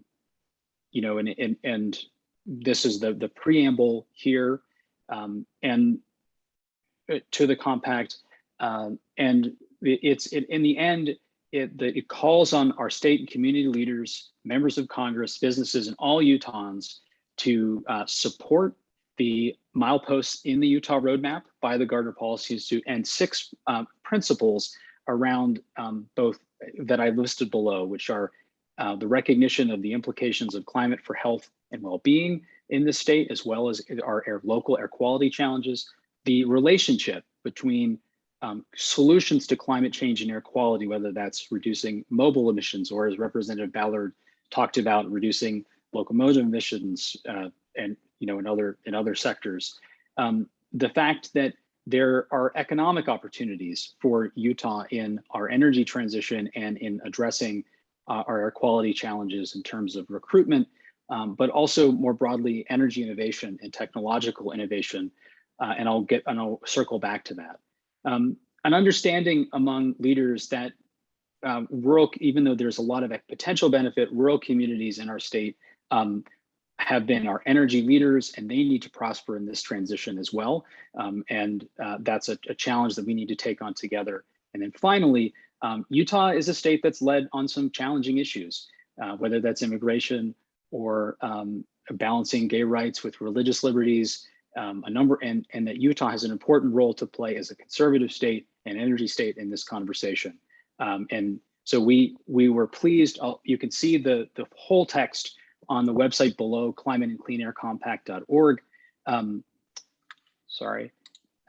But we were pleased to have launched last October, of just a little shy of a year ago, with more than 150 inaugural signatories expressing their support for Utah having conversations about climate and climate solutions, and exploring both policy and educational opportunities, and just to be goodwill ambassadors for having this a robust conversation around climate change, given its implication for Utah's future.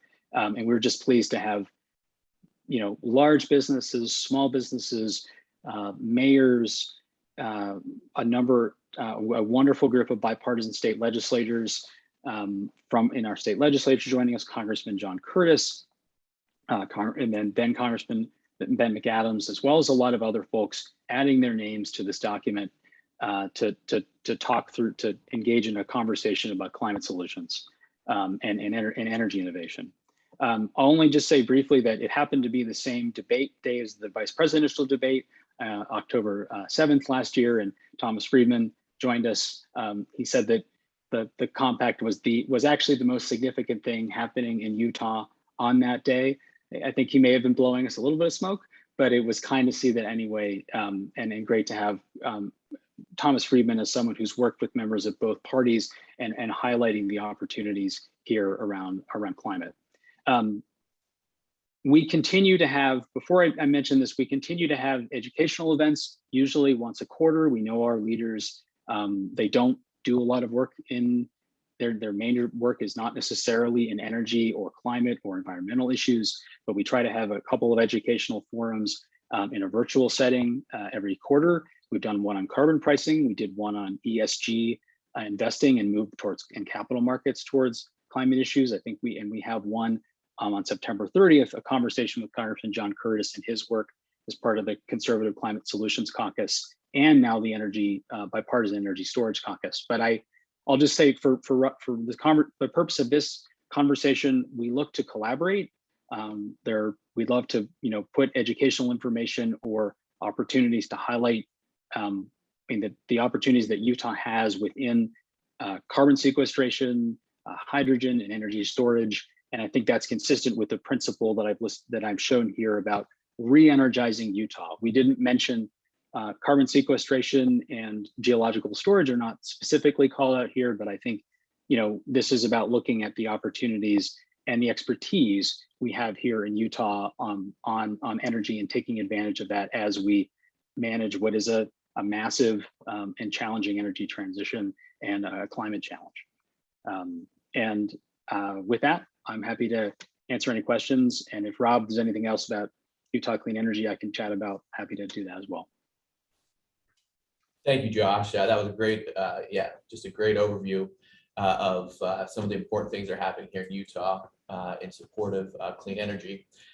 So a quick question, well, it's not necessarily a quick answer, but a quick question. What are some of the major trends in terms of how much both the community plus a lot of the legislature and other decision makers, what are some of the major trends you see in terms of their attitudes and their sort of response to you as you advocate for clean energy? Well, I think that there's definitely, I mean, we're hearing it today, and I don't want to put the words of our legislators in their mouths. I think that Representative Handy and Representative Ballard are having conversations about, I think folks are looking for how Utah can benefit in what is increasingly an important transition. To see particular that Utah has geothermal resources, we have energy storage resources, we also have expertise in a broad range of energy from solar to the oil and gas operations that we have. And so I think that folks are now kind of reevaluating the energy transition and climate as a topic. I think that there will always, I'll just say, we can be honest that we have different visions about how we achieve that.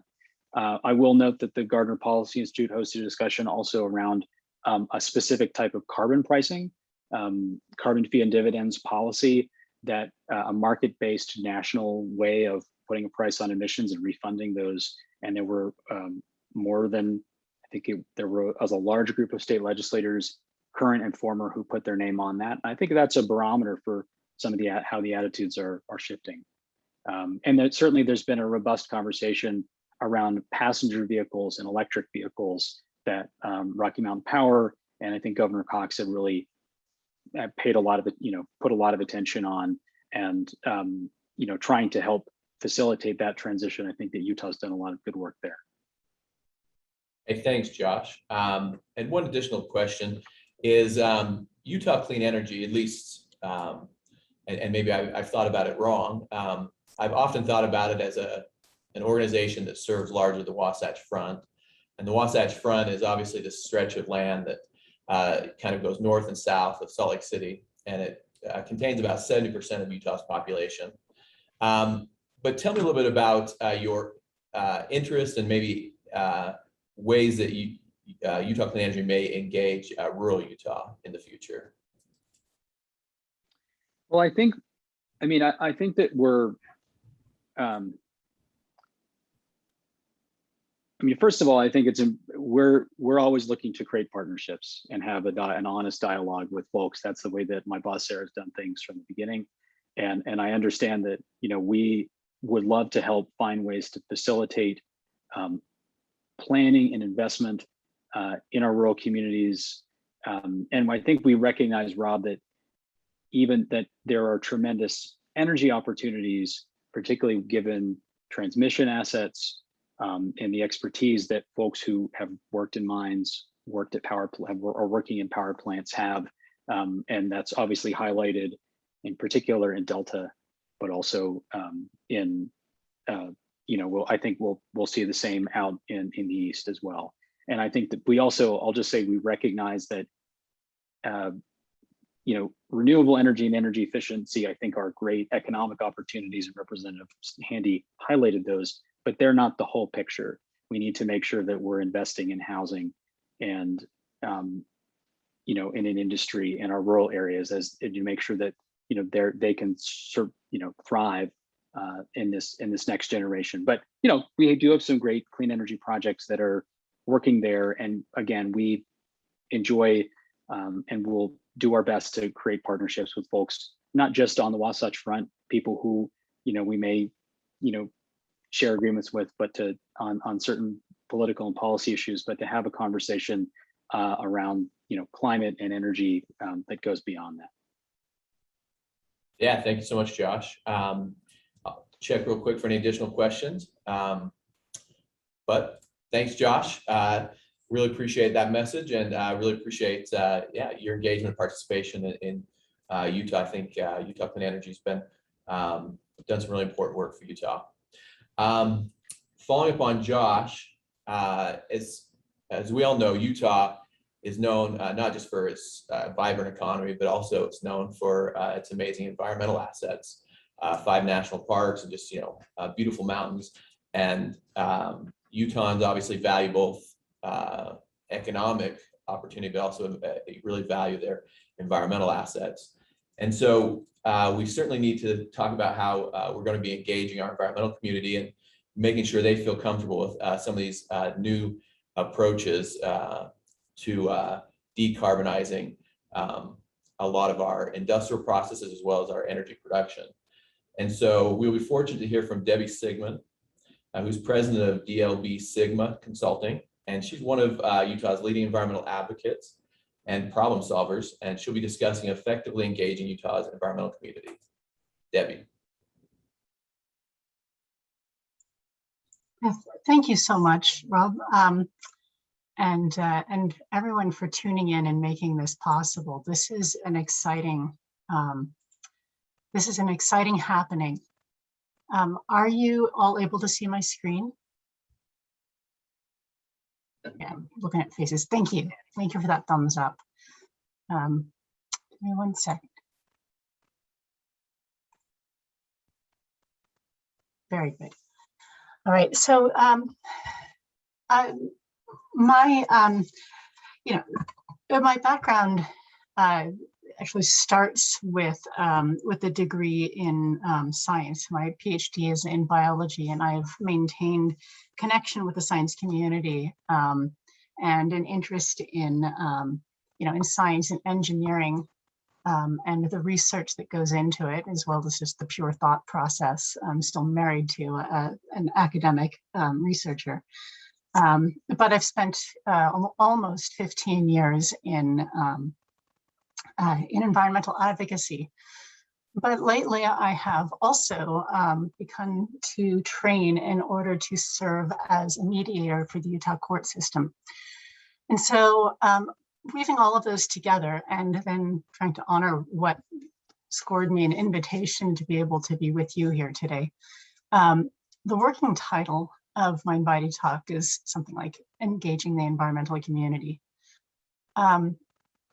What I have found, what is probably more common is the principles that are involved in engaging our fellow humans so that we can have constructive, productive, imaginative, problem-solving type solutions, right? That stick.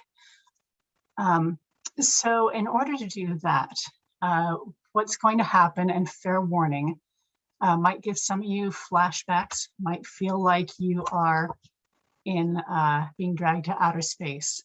But what I would like to discuss is perhaps more generally, the process of building consensus. The beauty of, well, let me say that the downside of consensus, besides that it's a little out there, is that it is the most inefficient way to get anything done, except for what we tend to do.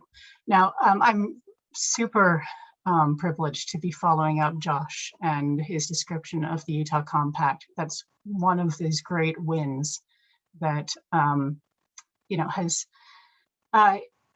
evolved the conversation and is showing a way to get some creative and important progress.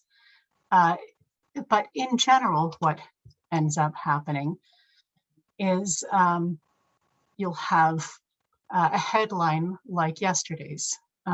Here, Manchin slams the infrastructure reconciliation plan, and he says that the climate bill makes no sense. And this is typical, and chances are everyone here has some kind of emotional reaction to this that falls basically into one of two categories. You might see this stance as being very important, holding back the deluge of crazy spending, or cannibalizing America's own economy and energy independence. You might fall more on the side of seeing the good senator as holding up something that's incredibly important and needs to happen for everyone's good, and in the process getting himself a fair bit of attention. You might see one of those, the other. In fact, I'm sort of curious, but not really. I mean, I could have set up a poll just to see where we all landed and have a chuckle about it.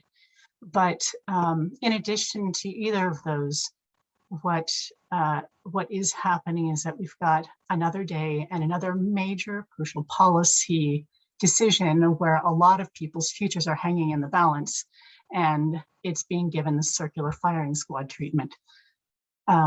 And what we would like to achieve, those of us who are tuning into a workshop like this, is rather than inflamed chronic conflict making a near stalemate situation, we would like to not make high stakes adversaries of one another, but instead develop more of a consensus and productive move forward. So the simplest definition of consensus is that decisions are made with the consent of all parties. And obviously that's using a word to define itself, but I'm going to ask you to bear with me because we would like to distinguish consent from agreement at some point later on here. So in order to pursue consensus, one important question you have to start out with is everyone here who needs to be here? In other words, you need to ask, is there anyone who could block the success of our endeavors that is not here now? People with a stake who are not meaningfully consulted right at the beginning are very likely to resist the outcome. And that's been intimated in a couple of the answers to questions earlier on for both rural and environmentalists who have come out opposing something that others have thought important. Another tenet of consensus is that disagreement and conflict are not the enemy. In the abstract, disagreement is no big deal. If you imagine that what you and I are arguing about is whether anchovies belong on pizza, I trust that you will find an absence of fear and anger. But if instead we return to arguing about a massive partisan budget package, we are returning to an existential conflict between, say, certain financial ruin of the Republic versus certain destruction of our planet, we will find that the emotional tension is rising again.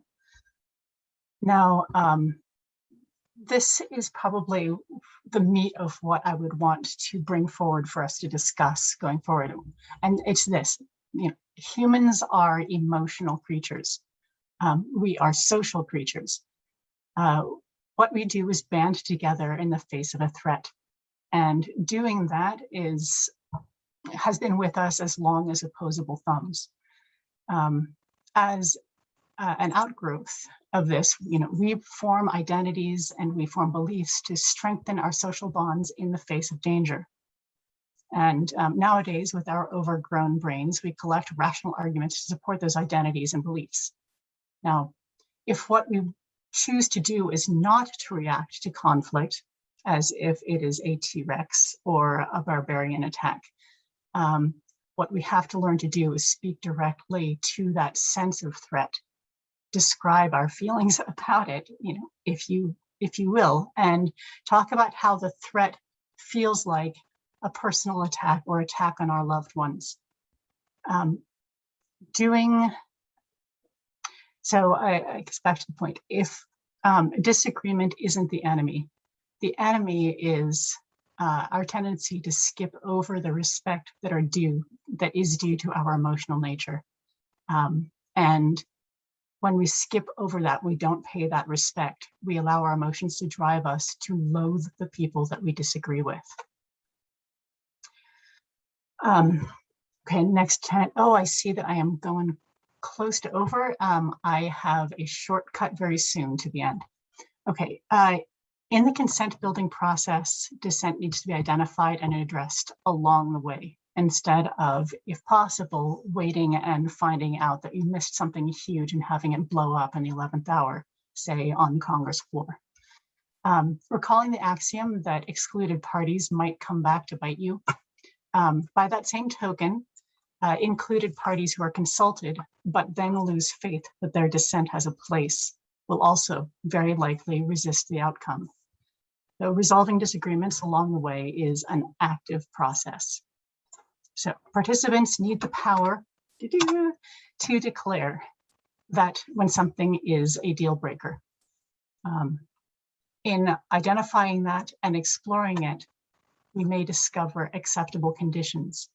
So here we are finally at the definition of consensus. To me, consent is, I can live with this. Agreement is, I love this, or I believe in this.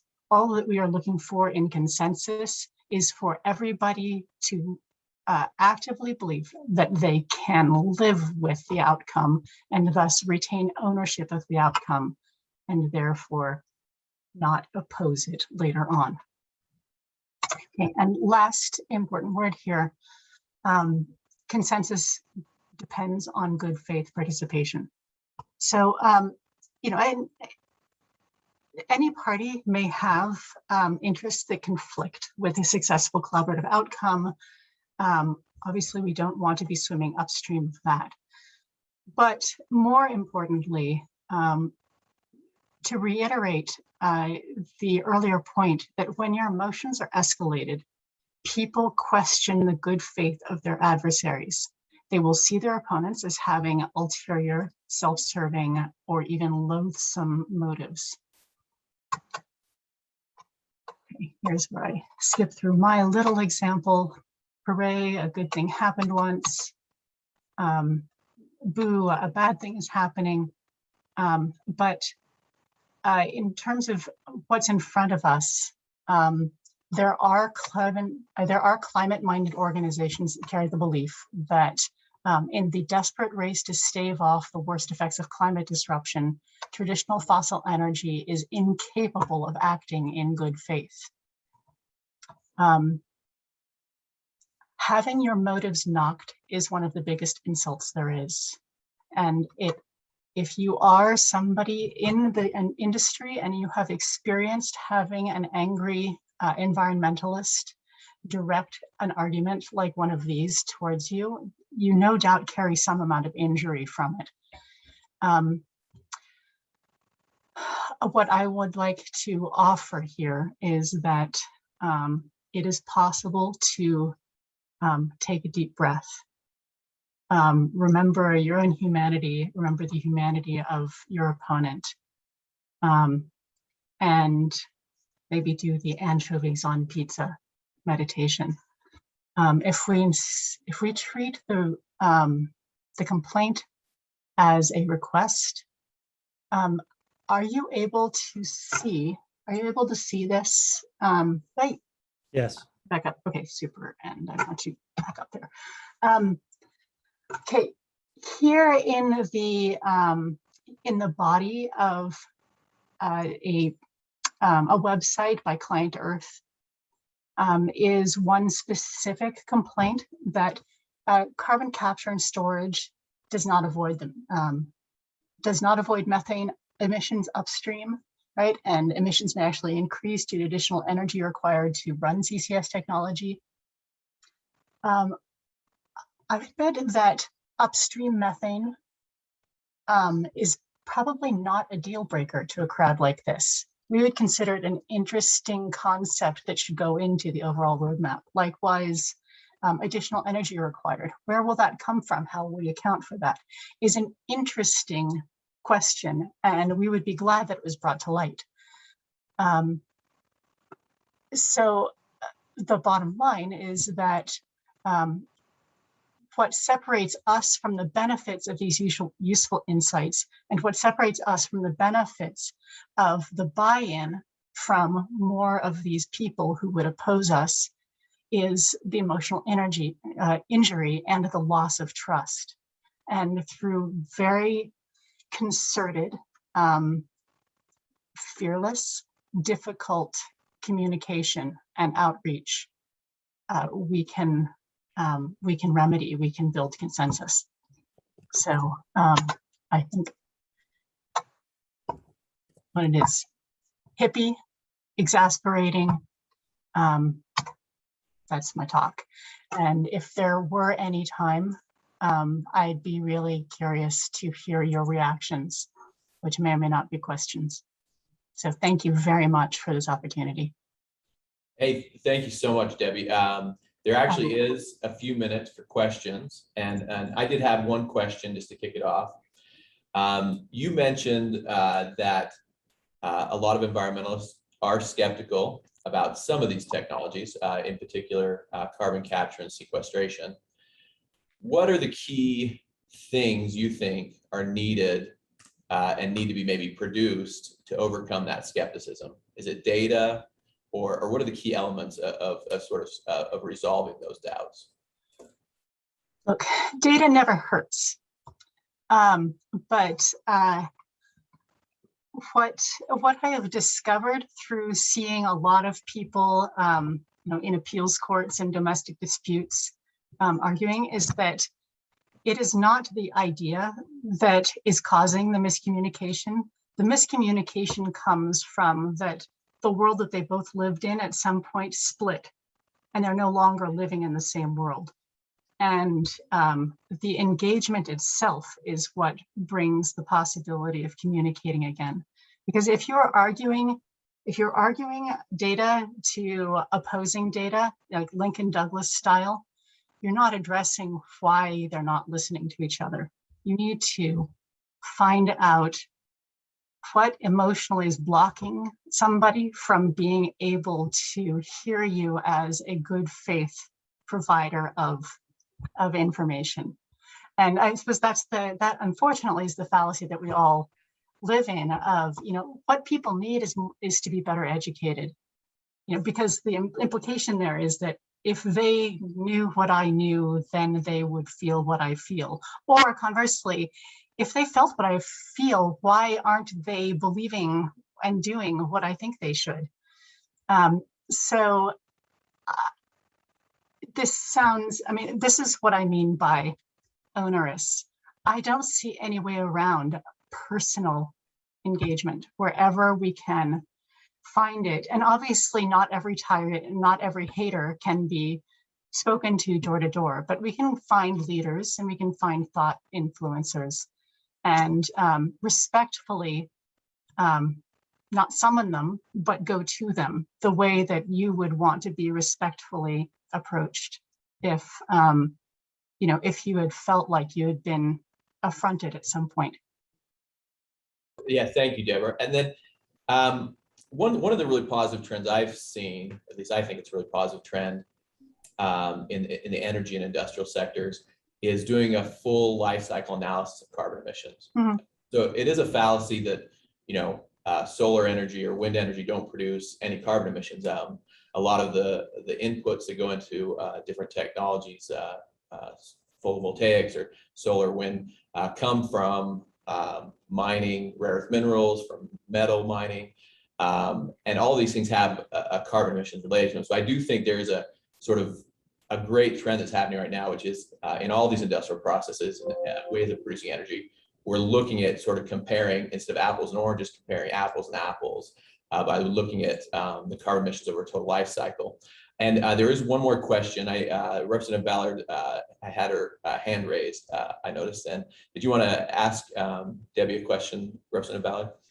I think it hits the nail on the head for one of our most poignant challenges here in Utah is the environmental groups opposing the inland port. And they're both on the same page, but they don't think that they are, because the inland port's mission is to promote clean energies and zero emissions. And yet the environmentalists just think all that they think of is trucks, without realizing we've already got a third of the national GDP coming through Utah. How can we make those improvements? And the inland port really has that capacity of doing so. So I think whatever we can do to bridge those relationships is crucial, because they're both wanting the same thing. They just are not communicating that. And thank you for that. I took an editorial comment about the inland port discussion out of this, both in interest of time and also directness. But since you asked, one of the leaders of the Stop the Inland Port movement is somebody I've had tea with, and I asked her, you know, what does a win look like to you? And that was at the end of the tea, and she said, that's an excellent question. And I have not had the opportunity to follow up. I'm not in the position, but the opportunity is there. You have to mean it, first of all, and you also need to be ready to recognize that for the 5+ years that the inland port has been a matter of public discussion, the people who were feeling angry, that were feeling like this is their turf and they were being talked over or not included, got angrier and angrier, whether they were included or not according to the powers that be. They perceived themselves as not being included, to where the alternative that they approached then and embraced is to form this opposing identity, this adversarial identity. There's a lot wound up in it. It's not just a matter of a simple fact. It's that this community has found itself and perpetuated itself. In fact, other environmental lawsuits in the state have spun off of these groups that became energized in their original opposition to the port. And so to really pull them in, keep your friends close, and et cetera, does take a level of commitment that I personally was not up to, but I suppose you have to recognize that might be what's needed. Thanks so much, Debbie. That was a great answer, and thank you for your whole presentation. I think Utah really has struggled because we have such a great value that we place on our environmental assets here in the state, but we also place a great value on economic opportunities. And Debbie certainly has not shied away from the intersection of those differing values, because one of the places I know her from is working on tough issues out in the Uinta Basin, where most of our oil and gas is produced here in the state. And so I think she does a phenomenal job, and thank you for your presentation. Thank you very much. We'll now have the honor of hearing from Kelly Francone, who's the Executive Director of the Utah Association of Energy Users. She's one of Utah's most knowledgeable and effective energy policy and policy leaders. And she's been very good at advocating for the interests of Utah's industrial energy users. So Kelly.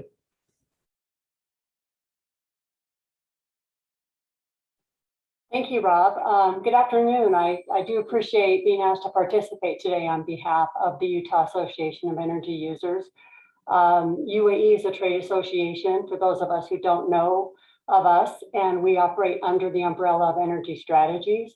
And Energy Strategies is a private consulting firm, and we represent industrial energy users all over the United States on regulatory matters for electricity and gas, purchasing natural gas in the market, energy efficiency, and many other energy concerns. UAE has 33 of the largest energy users in the state as members, and it's really quite a diverse group, including universities who provide one kind of service, hospitals who provide a very different kind of service, and then companies who make things, oil and gas developers, mining companies, rocket fuel makers, retail stores. So they're very different in what they do.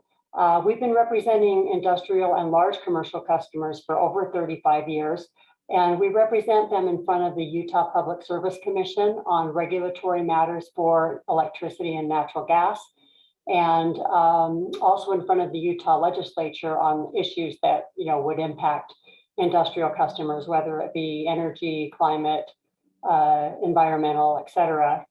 Most Utah residents and companies, organizations here are served by Rocky Mountain Power, who is under the umbrella of PacifiCorp, and then also Dominion Energy Utah, although many of our members buy their own large quantities of gas in the market and then have it delivered on Questar Pipeline.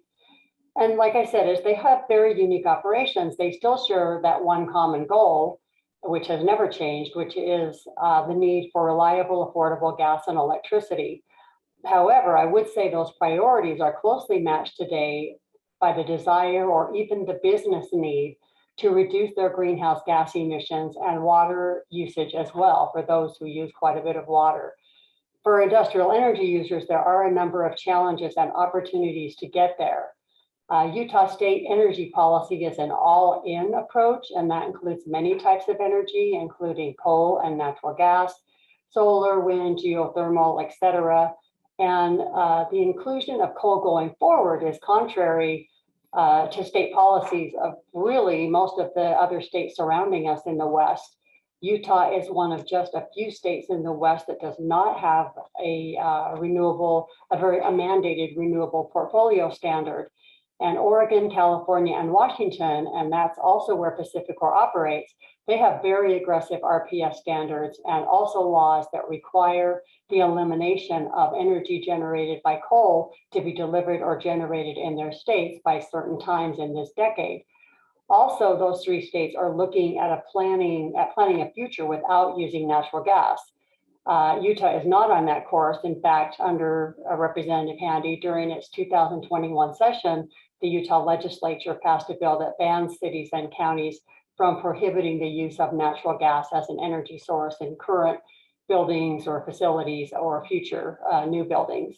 The Utah legislature is concerned about the loss of traditional baseload generation with the increasing renewable energy resources on the system, and also in the energy imbalance market, in which PacifiCorp is a very major participant. So the legislature has recently tasked the Utah Office of Energy Development to start working on a new 10-year state energy plan, and that will look at what we have in place now, but also potentially joining a wholesale energy market, adding hydrogen, energy storage, batteries, and other energy sources as part of the current plan going forward. And as also Representative Handy discussed, in 2019, House Bill 411 was passed, and that allows cities and counties and other types of communities to receive 100% of their Rocky Mountain Power energy from renewable resources in order to have better air quality. Many cities and communities, as he noticed, have signed on to move forward with that platform, and Rocky Mountain Power is developing the process and tariffs with other parties. UAE members also want to reduce their carbon footprints as well, regardless of what type of business or organization they are. And over the last 2 decades, our members have spent a significant amount of money and effort in aggressively turning their attention to better, more efficient ways of using energy, demand response programs that UAE has helped Rocky Mountain Power develop. And in order to drive down their energy usage and costs, but also primarily to reduce their carbon emissions as they want to be greener stewards. Members have developed wind and solar energy and some battery storage at their facilities. Cogen and microgrids are also of interest. Another more recent platform available to UAE members to reduce their emissions was developed by UAE and Rocky Mountain Power, Schedules 32 and 34, and under which these tariffs, large electricity users with a minimum of 2 megawatts or 5 megawatts respectively, they can receive a portion or all of their energy from renewable resources that are built either on their facility sites or developed or purchased by Rocky Mountain Power and delivered to the customers, etc. Schedule 32 can actually help a customer reduce their energy bills also, but Schedule 34 for customers with at least a 5 megawatt load, and that load can be determined by consolidating a number of their facilities. It doesn't have to be just one meter in one building, and that actually creates an adder to their bills. So those customers are spending more on Schedule 34 than they would if they would just stay on Rocky Mountain Power's Schedule 9 tariff in order to be greener. So when companies or organizations get onto that tariff, they're making a big commitment. There are challenges that Utah customers of the industrial level face due to PacifiCorp's 6-state system. PacifiCorp's multi-state protocol is a good example of how Utah customers are significantly impacted or affected by energy policies that are happening in other states. And this protocol is used to allocate system costs to each of PacifiCorp states, and Utah is the state that uses the largest amount of energy. The MSP process is complicated by legislation and goals in Oregon and Washington that mandate, as I noted, the elimination of coal resources from their resource mixes. Laws passed in each state effectively require that the rate base in these states cannot include coal assets after 2029 in Oregon or after 2025 in Washington. So what's going to happen is those coal plants are still going to be in our system, and the cost will still need to be covered and paid for by states. So the question for Utah customers, and particularly those who use large quantities of electricity, is how will the remaining coal plants costs be allocated to the remainder of the states, particularly Utah being the largest user. So there's a lot of uncertainty for Utah customers about the coal assignment to the state, and with more coal coming onto our system, which appears to be backwards to the way certainly industries want to go, and I'm sure environmentalists and certainly related to PacifiCorp's integrated resource plan that they've just issued for 2021. In the marketplace, a new challenge or demand being made on certain types of industrial manufacturers who, for example, make parts for automobiles, airplanes, microprocessors, etc., is that they must be carbon neutral or have a zero net carbon status to be considered as part of the supply chain of providing parts for those companies. So it's a new movement that puts more pressure on industrial energy users to reduce their emissions in order to be able to simply compete in that marketplace. So those companies have to put a lot of emphasis on their operations, emissions, and how to reduce them to just be competitive. And I expect to see more corporations that have very green company policies requiring this. And there are also high energy users in Utah that would like to buy their own electricity in the wholesale market, like they can purchase their own natural gas. Now, Utah does not have an open market system, so this is not a competitive option for them as it is in other states. So this presents a barrier. Rocky Mountain Power also does not have a direct access policy like they do in Oregon, where large customers can purchase energy in the marketplace and increase their renewable energy opportunities. But we would like to see an open market opportunity to become available for industrial customers, as Utah and other states are now examining forming and or joining regional transmission organizations or wholesale market opportunities that may come along with CAISO's expanded day-ahead market, which is part of the energy imbalance market, and that's being developed right now. So that will create a more liquid market. So those are some of the major challenges being faced by industrial energy users as they move forward in continuing to reduce their carbon footprint, be better stewards, and also to compete in the marketplace as those two things become intertwined. And industrial energy users continue to look at more unique pathways to secure energy and reduce their energy and their emissions. I'm happy to answer anyone's question. Thank you, Kelly. That was just a great overview of all the different issues that are faced by industrial energy users. When you're dealing with your membership, and obviously they have probably a diversity of interests within that membership, you'd mentioned that historically affordability was the main issue that the different members were concerned about, namely because they have to be competitive in the marketplace. As these emerging technologies are sort of being advanced, what role do you think these industrial users and your association may have in I don't know, encouraging these emerging technologies as potential solutions, or in helping sort of policymakers think about how these emerging technologies may support your membership's needs for both affordability plus low carbon energy? Right. I mean, affordability is used to be the primary thing in the 60s, 70s, 80s. And also energy became more expensive than what used to be the most expensive thing was, corporate taxes. And that has changed over a period of time into, how much energy costs. But as we've headed into the 1990s, we're certainly turned into companies who wanted to be greener, use less, to save money primarily, and then to move into more energy efficiency and other things that would reduce their emissions. And, we do lobby at the legislature. We want to be part of, developing things. We're certainly work with other parties like Utah Clean Energy and other groups, like other regulatory groups, like the Division of Public Utilities, the Office of Consumer Services, and specific legislators on, things that we can help, that could help, like, for example, as we've talked about, is, transforming, natural gas into hydrogen, and that's certainly something that can be used by large energy users, and how do we couple those things together? Mitsubishi and the Magnum, they are one of our members for UAE, and so they're going to provide a really unique and are already providing unique value. And now that Chevron, who is also a UAE member, is joining their process, there's certainly going to be more opportunities for industrial customers to be tapping into those things. So I think a lot of it is, communicating with parties, with legislators, with people who are developing the technologies is, really going to be important going forward. Just a great presentation.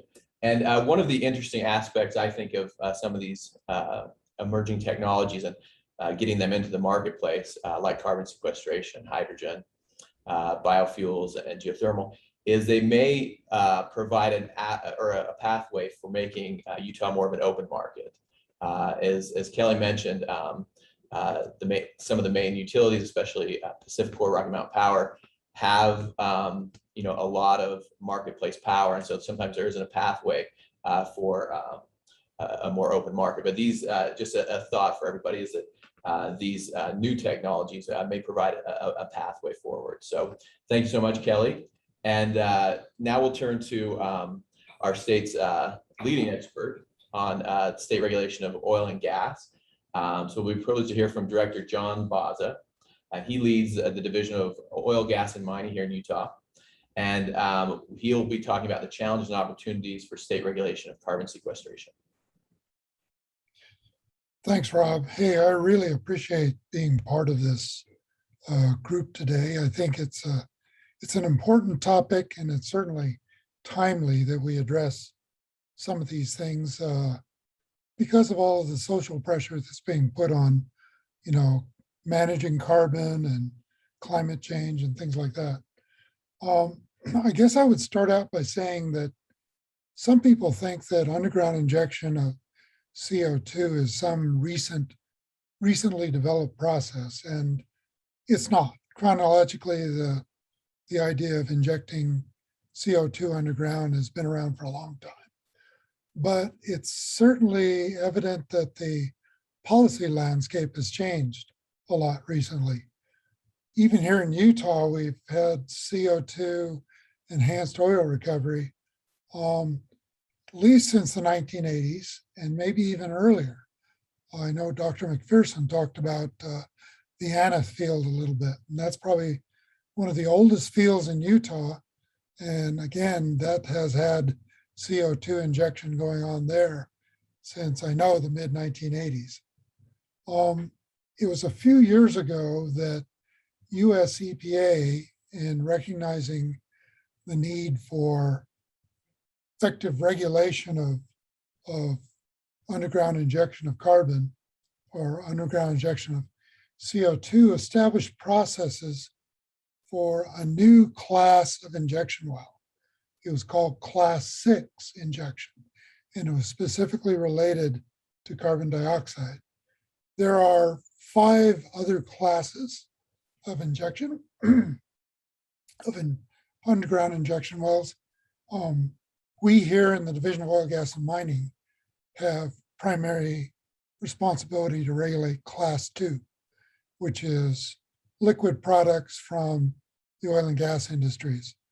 But the other classes are regulated by the Division of Water Quality within DEQ. So about the same time that EPA established these processes for Class 6 injection, they allowed for primacy delegation from EPA, from the federal government, to individual states and tribal nations who wanted to regulate that within their own jurisdictions. So even though EPA has retained responsibility for overall management of CO2 injection in the United States, they do allow states to apply for that primacy delegation, much as they do with the other injection well classes. And we have been considering that in Utah for some time now. In fact, it was probably about 6 or 7 years ago that Utah considered developing statutes and rules for Class 6 regulation. And it was based on a proposal at the time for some experimental CO2 sequestration. And that project really never came to fruition. Thus, the whole effort of creating a regulatory framework was dropped. But since then, there's been a lot of study and a lot of science put into studying CO2 and how can we best store it? How can we best sequester it?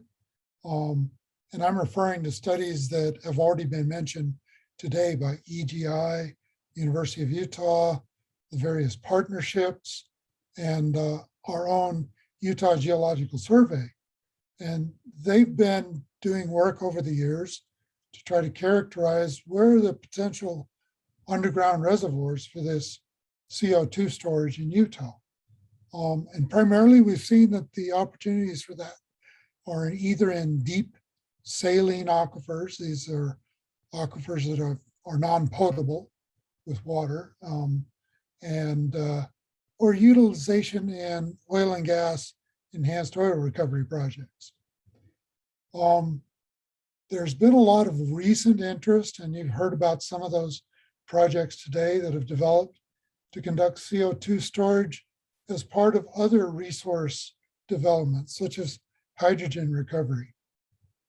And I would tell you this, that our purpose as a division of oil, gas, and mining is to be somewhat agnostic on, none of this is really good or evil or bad or anything like that, but it's that we need these resources and products that come from energy and minerals in the lives of people to improve their lives, to better their quality of life. And so we want to see development occur, but occur in a responsible manner. So if I was to characterize maybe the 30,000 foot policy basis for what we do in oil, gas, and mining and in state government in general, is that we want responsible development of all of Utah's potential energy and minerals for that public benefit, while appropriately addressing the environmental impacts of such development and minimizing those things as much as possible. So when we consider carbon capture and storage, it really fits well into that broad policy statement. And I'll tell you this, that, and I think you may have another speaker talk about this, that the state legislature has established an energy policy statement that is an existing Utah code. And it includes these same concepts. How are we going to not only develop these resources for the benefit of the public, but how are we going to protect against environmental degradation and adverse impact? One thing about this primacy delegation process that I talked about with EPA, it's not one that's common. In fact, there are only 2 states in the US that have achieved this primacy delegation. One is North Dakota and the other is Wyoming. And in a sense, they've taken different approaches to it. Now, I truly believe that people look at Utah as a bit of a brain trust for how to get these things done with the high percentage of public land that we have in this state. In fact, when I dialogue with other state directors of oil and gas commissions and whatnot, they kind of look at us and say, well, if you can find a way to make it work with as much public land as you have in Utah, then it ought to work anywhere. So if we can utilize the experience of North Dakota and Wyoming, learn from their experiences, I think we can successfully achieve this Class 6 primacy delegation here in Utah. And we'll study their strengths and weaknesses and try to get an effective regulatory schema in place to achieve these successful outcomes. So overall, that I've talked about opportunities, but let me talk just for a minute about challenges. Because legislative and regulatory efforts for Class 6 regulation were suspended at the state level several years ago, we need to resurrect that work. Some of it is learning from what has been gained in knowledge over the past 6 or 7 years. But I think we have a little bit more logic about how to go about these things to achieve successful policy. And some of it relies on the principles that Debbie talked about earlier, which is achieving some consensus amongst stakeholders. We need to have concurrent discussions at both the state level, including both the Oil, Gas, and Mining Division and those at DEQ who have an interest in this work, in order to effectively work with EPA and the federal government to appropriately apply this Class 6 primacy delegation that we're hoping to achieve. And I'll be very honest with you, one big challenge that I see is that the first projects out of the box, and we see some in the works already, may well serve as test beds or guinea pigs for identifying and overcoming specific technical or policy bottlenecks that we can't even foresee at this point. But we're smart here in the state, and I think we can find effective ways to achieve those successful outcomes. The last point I want to make is that there is a level of investment that's needed, and not only in time and manpower to to address these issues, to work through the policy making that's necessary, but to fund the processes and staffing necessary to apply good science and good knowledge to these problems. And that time, manpower, and funding needs support from our state policy leaders in order to achieve both successful and effective state regulation. So Rob, with that, I think I tried to cover the subject as briefly as possible, but give me any questions that you have at this point.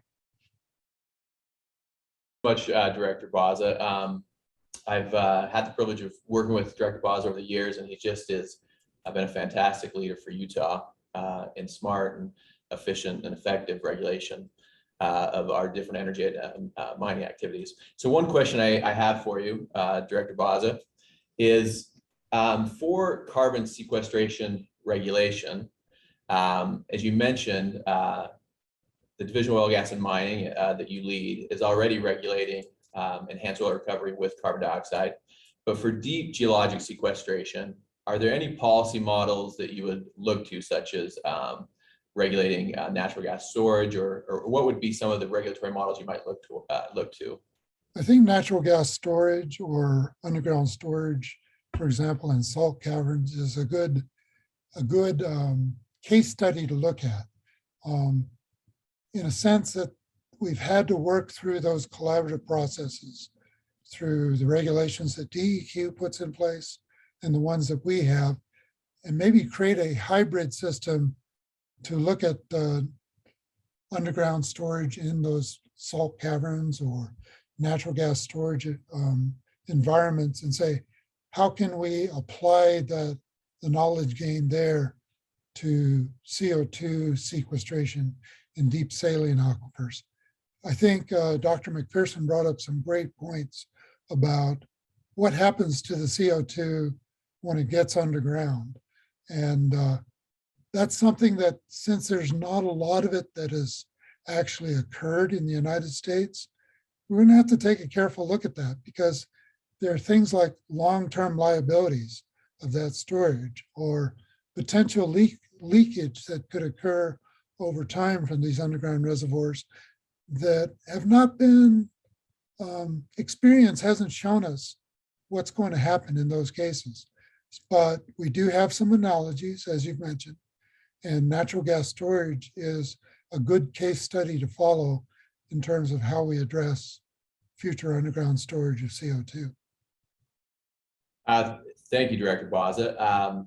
And with that, we will transition over to what I think is potentially most important, or one of the most important pieces of the puzzle in terms of advancing these crucial new technologies such as hydrogen, geothermal, biofuels, and carbon sequestration, and that's infrastructure. And so with that, I'm honored to introduce Director Mike McKee. He's the Executive Director of the 7-County Infrastructure Coalition, which is a number of crucial rural counties involved in energy development and other types of mineral development. And he served in a variety of leadership roles, including being the Uinta County Commissioner, and he's championed energy and infrastructure for several decades. And I do want to say too that Director McKee has been especially important for Utah because he takes on the real tough infrastructure challenges. So the game-changing infrastructure that is needed in rural Utah to make these significant new developments, such as we're talking about today, possible. He's tackled those. So with that, oh, and also, sorry, he's also invited Dr. Andrew Fry to help him with this presentation. Dr. Fry is a BYU professor. So with that, I'll turn the time over to Director McKee. Mr. McKee, if you want to click into the screen, you should have control. All right, very good. Can you hear me okay? We can. All right, thank you very much. And Rob, thank you for that very kind introduction. Let me also just mention, I believe Commissioner Lynn Sitrud is on as well. He is one of our board members. If you would just click to the next slide, if you would there just for a moment. Do you have control of that, Rob?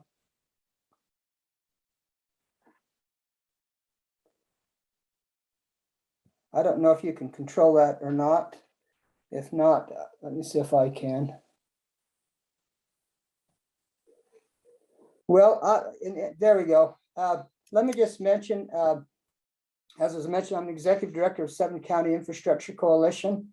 As you can see, the 7 counties in eastern Utah and central Utah make up our 7 county coalition. These counties collectively are larger than some of our smaller states. And the reason for putting together this coalition is we're able to do some things that would never happen on an individual county basis, and maybe in some cases, something maybe that the state may or may not be willing to take on. And we are a political subdivision of the state of Utah, the 7 counties, much like a county, but we are 7 counties. And so we're able to be able to do quite a lot of interesting things. Let's go to the next slide. I'm going to try and leave as much time as I can to Dr. Fry. But we are made up of a commissioner from each of the 7 counties, one of the county commissions of each of the 7 counties. And that's a picture of our board. And I'm just going to move along through this really fast. But we do have a mission statement, and the idea is cooperative regional planning, increased economic opportunity in public services, and sustainable implementation. So we're going to talk about just a few of our projects real fast. If you can go to the next slide there, if you would, please. And I just keep moving on because I really want to leave enough time here. But we have done some, I think, some pretty amazing things.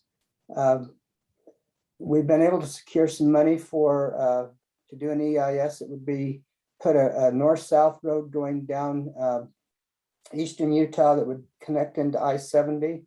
And that EIS is in process as we're working on that. Let's go to the next slide, if you would.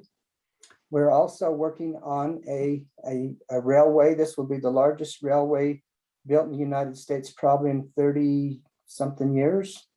And there's certainly a lot of benefit in energy and those kind of things as we do this, as we are able to take trucks off the road, and also the opportunities of economic opportunities for our counties.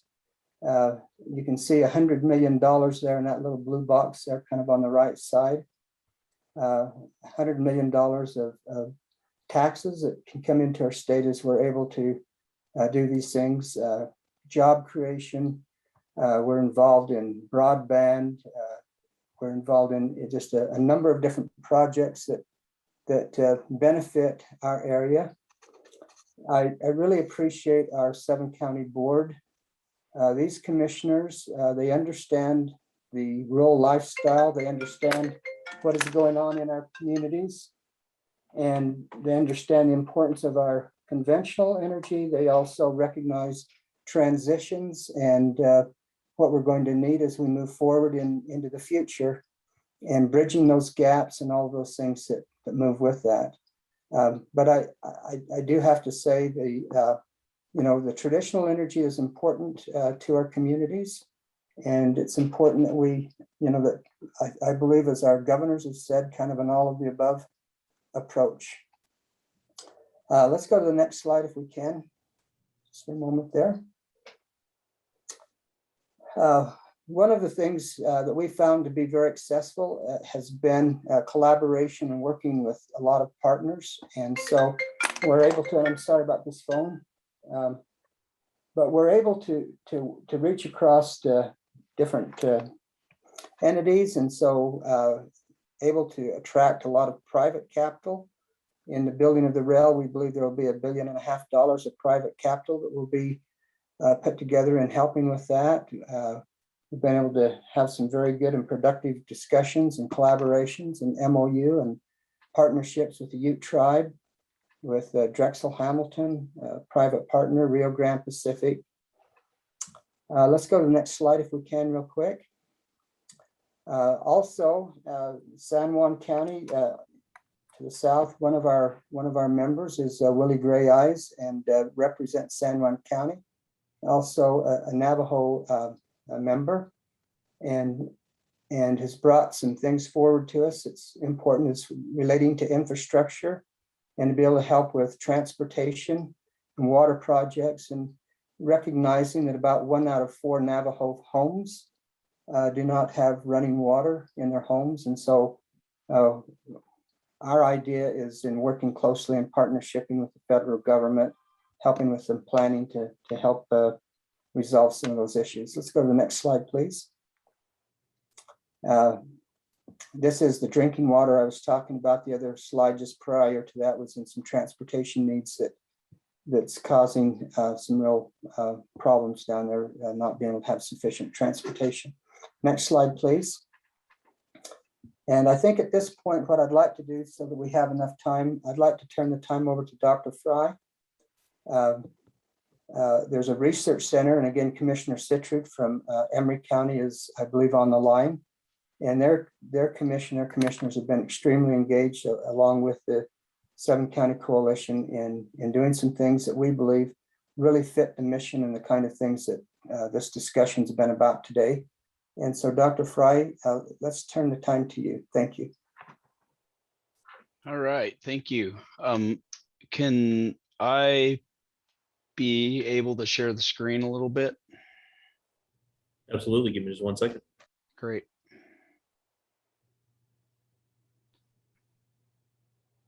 Great. All right, I assume you can see that. So I'm going to talk for just a second about the San Rafael Energy Research Center and how we're utilizing that to address energy needs of the future. Let's see if I can, there we go. Okay, so the center was developed by the 7 Counties Infrastructure Coalition, Emery County Commissioners, specifically Lynn Citrud, state energy stakeholders, and researchers with the need for large industrial capabilities. And here I'm referencing myself and Professor Matthew Memmott, both from BYU, because we currently have interest in projects going on at this facility, but I also reference others because we want this to be an inclusive facility and an available facility for all researchers who have needs that are synergistic with the facility itself. The purpose of this facility is to lead the development of energy technology of the future, which may ultimately replace coal-fired utility boilers. Now, this facility is located in Emery County, and they have specific interest here because they are the location where Hunter and Huntington power plants are, PacifiCorp generating stations, and they do have a lifetime that's known, and they are slated for shutdown. So what does it look like to replace those? And I would, I guess, suggest to this crowd that we do need to think about replacing those with large thermal generation of some type, because we need that spinning mass to set the frequency of the system and to cause stability in the system. So really the purpose here is to perform large scale energy research that's going to shape the technology of the future, which doesn't fit well on university campuses. And you'll see what I mean shortly. Currently, there's 2 types of research that are being performed at the facility. One focused specifically on thermal generation from fossil fuels and combustion. And then the other is nuclear power. The San Rafael Energy Research Center is located in Orangeville, Utah. I'm showing it here on the map. And this is a satellite view of what it looks like. It's actually located on a highway that's called the Coal Hall Road that used to be the infrastructure to deliver coal to Hunter Power Plant from Cottonwood and Wilburg mines. And this facility used to be the old mine warehouse, and it has been repurposed. The building in the top right corner here is where we house currently much of the combustion equipment, and you can see it in its renovated state here.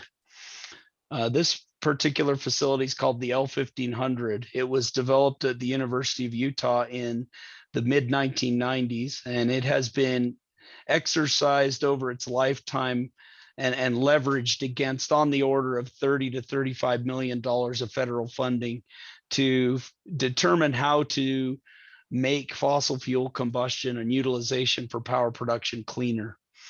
And this little video just shows what a flame looks like in that facility.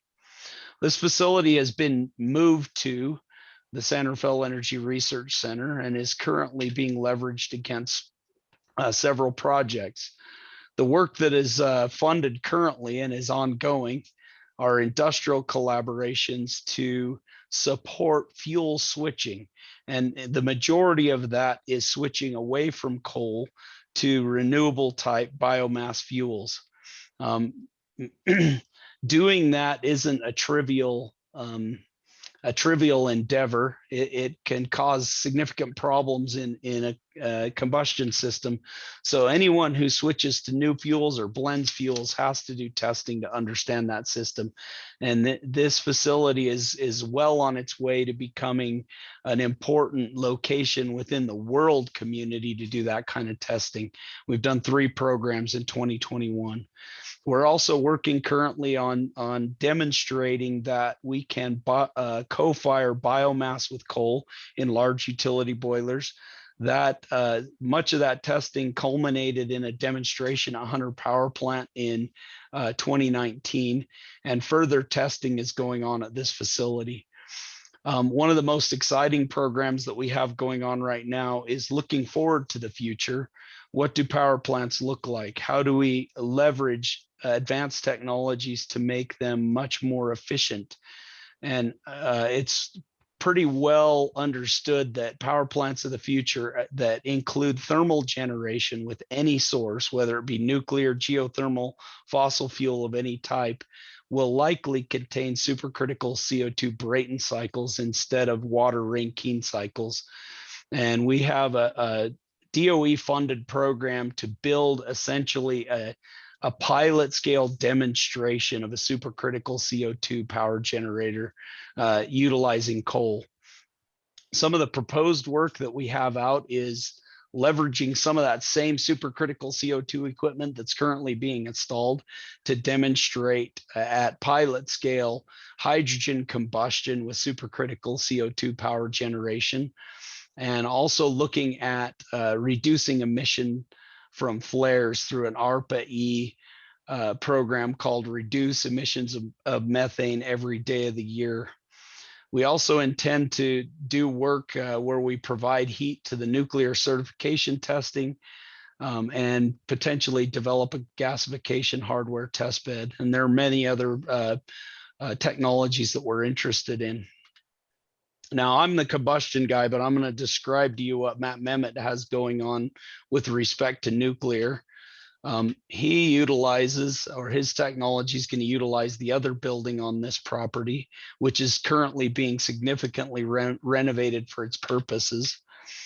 And initially, they're going to look at the developing understanding of the physical properties of molten salts that are a technology of the future for nuclear testing. And this is a video of some molten salt physical property research that's going on currently at Brigham Young University and is expected to be expanded significantly at the Sanderfell Energy Research Center.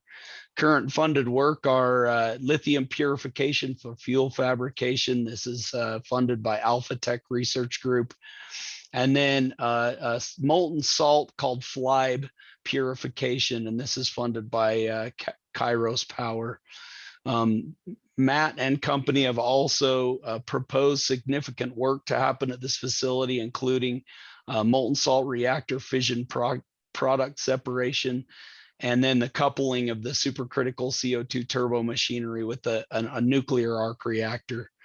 And then some of the intended work of the future is separation of medical isotopes from molten salts, thermal testing of the arc reactor, and then supercritical CO2 machinery with molten salt reactors, and then coupling all that with electricity production, desalinization, process heat, and municipal waste reduction. And that's all I have. I just wanted to get this facility and the exciting things that are happening there on your radar, and invite anyone who has interest in doing similar work at large scales to come talk to us. Thank you, Dr. Fry, and also thank you, Director McKee. I think in combination, Dr. Fry and Director McKee really demonstrated how important rural Utah is to connecting all these dots, both in terms of their importance for infrastructure, but also their importance for developing and scaling out these important technologies that can deliver low and zero carbon energy. So with that, we'll have our final presenter today, and we'll all be very fortunate to hear from Tom Carter, who Tom Carter is Governor Spencer Cox's energy advisor. And he's also the executive director of the Utah Office of Energy Development.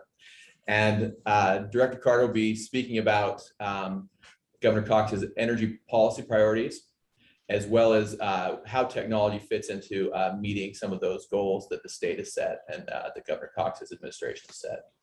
With that, Director Carter. Rob, it's good to be here with you. I'm sorry I missed most of this meeting. But I appreciate Rob making time for me at the end and adjusting schedules so that I could participate. It's great to be with you. I'm looking through the participants. I see a lot of good friends and old friends and people whom I've worked with wearing other hats, and it's always good to spend time with you. As many of you know, Governor Cox, the Cox administration, we have just passed 250 days. I think we're at 250 4 days, if you want to get academic about it. And we have a lot of work to do. We're pleased with the opportunities that are ahead of us and things that are behind us. But I only going to take a few minutes here and talk to you about what we see as the future, what we see, what we want to be working on, and how we want to engage. First, it's important to understand that state energy policy is set by the legislature. So if you want to know what the state energy policy is, you can find it in code, which is found in Title 79, Chapter 6, Part 3. And I have it here in front of me. I like to look at it often. The overarching message is the all of the above message, but it's important to read the exact words. And it's Utah shall have adequate, reliable, affordable, sustainable, and clean energy resources. And then it goes on to say Utah will promote the development of, and it lists all kinds of different energy sources. And then of course it's not and limited to, it lists a handful. We also want to promote the development of infrastructure. And that's kind of where I want to spend a little bit of time today. When the governor and I talk about energy specifically, but when you look at where the governor's focus is in general, it is in infrastructure.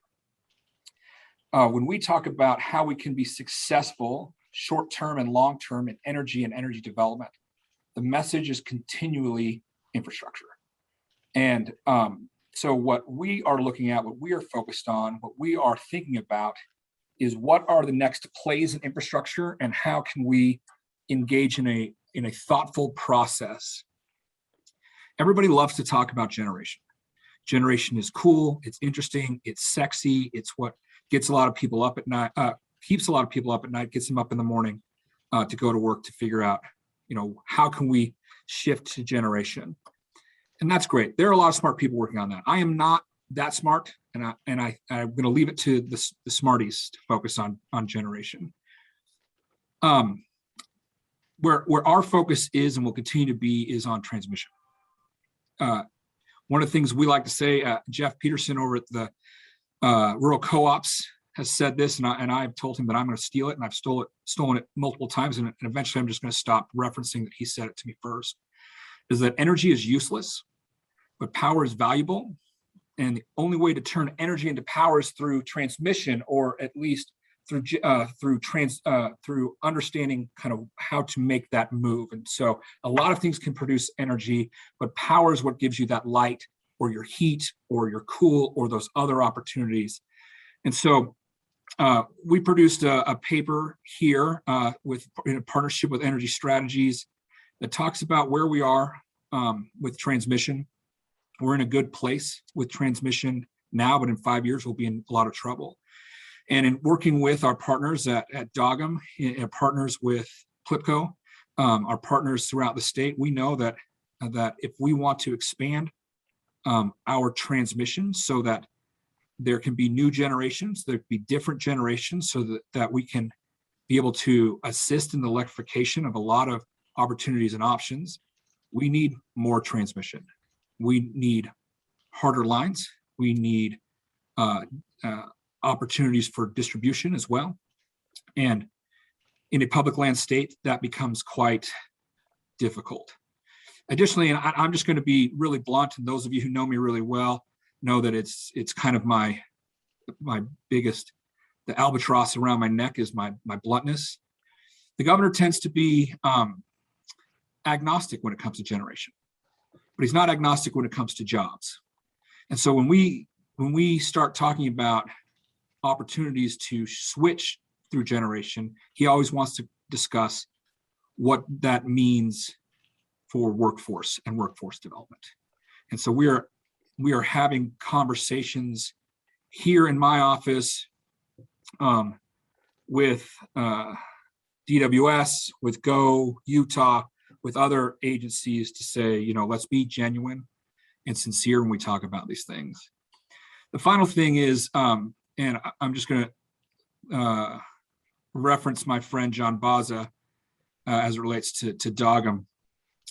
We have to be intellectually honest about where power comes from and where energy comes from. I wrote an op-ed I was going to say a few weeks ago, and one of the things we joke about is that when you work every day is a Wednesday. So it probably was a few months ago, and I think it was probably 6 months ago, now that I think about it. I talked about if you are interested in a switch to cleaner energy, then you need to be engaged in a process to support the mining industry, because all energy comes out of the ground. And so if you are interested in what's next in generation, so I'm gonna spend most of my time talking about transmission, but as a group, as people who work in this space, if you as a group are thinking about generation, do not close your eyes to the role that mining plays in the new energy economy, and quite frankly, in green energy. And make sure that you are intellectually honest with your stakeholders, that if you like solar power, you love mining. If you love wind power, you love mining. And so there is a way for us to continue to work together. And by we, I mean everyone that's involved, everyone who has different stakeholders and different perspectives coming together to the table to talk. I'll close with this: affordable, reliable, diverse, and durable power, and durable energy, and durable opportunities are key. And that's the primary focus of our office. It's the charter we've been given by the legislature, and we will continue to keep our eyes open to ensure that sustainable and affordable and reliable energy resources are available. And I'm happy to answer any questions. I know we're bumping up against time, but that's really what we are looking at and focused on here at the direction of the governor. Thank you so much, Director Carter. Those were really was a great overview of policy in Utah, as well as some of the big issues and considerations and challenges that are driving energy policy in Utah, and just really thoughtful insights.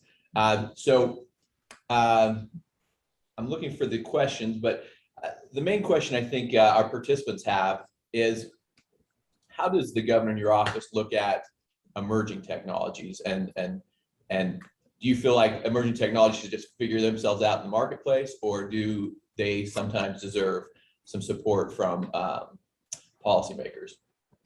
It's a good question, Rob. I think it's from our side, it's probably case by case. I think oftentimes we have done a disservice to some emerging technologies where they now rely too heavily on their subsidies, and we think, well, this power is really affordable, but if you dig into it and you realize, boy, they're getting a lot of money from the state and the feds and from other opportunities. And you and I've had this conversation. as I've come into this role. But I think that if we can identify ways to help emerging technologies find their footing, like I'm open to that. But I've struggled in over the last 8.5 months to identify a current policy on where we sit. I think that, you know, there's a lot of talk. I hear it all the time. We want to give everybody the same chance. And I'm like, great, I agree.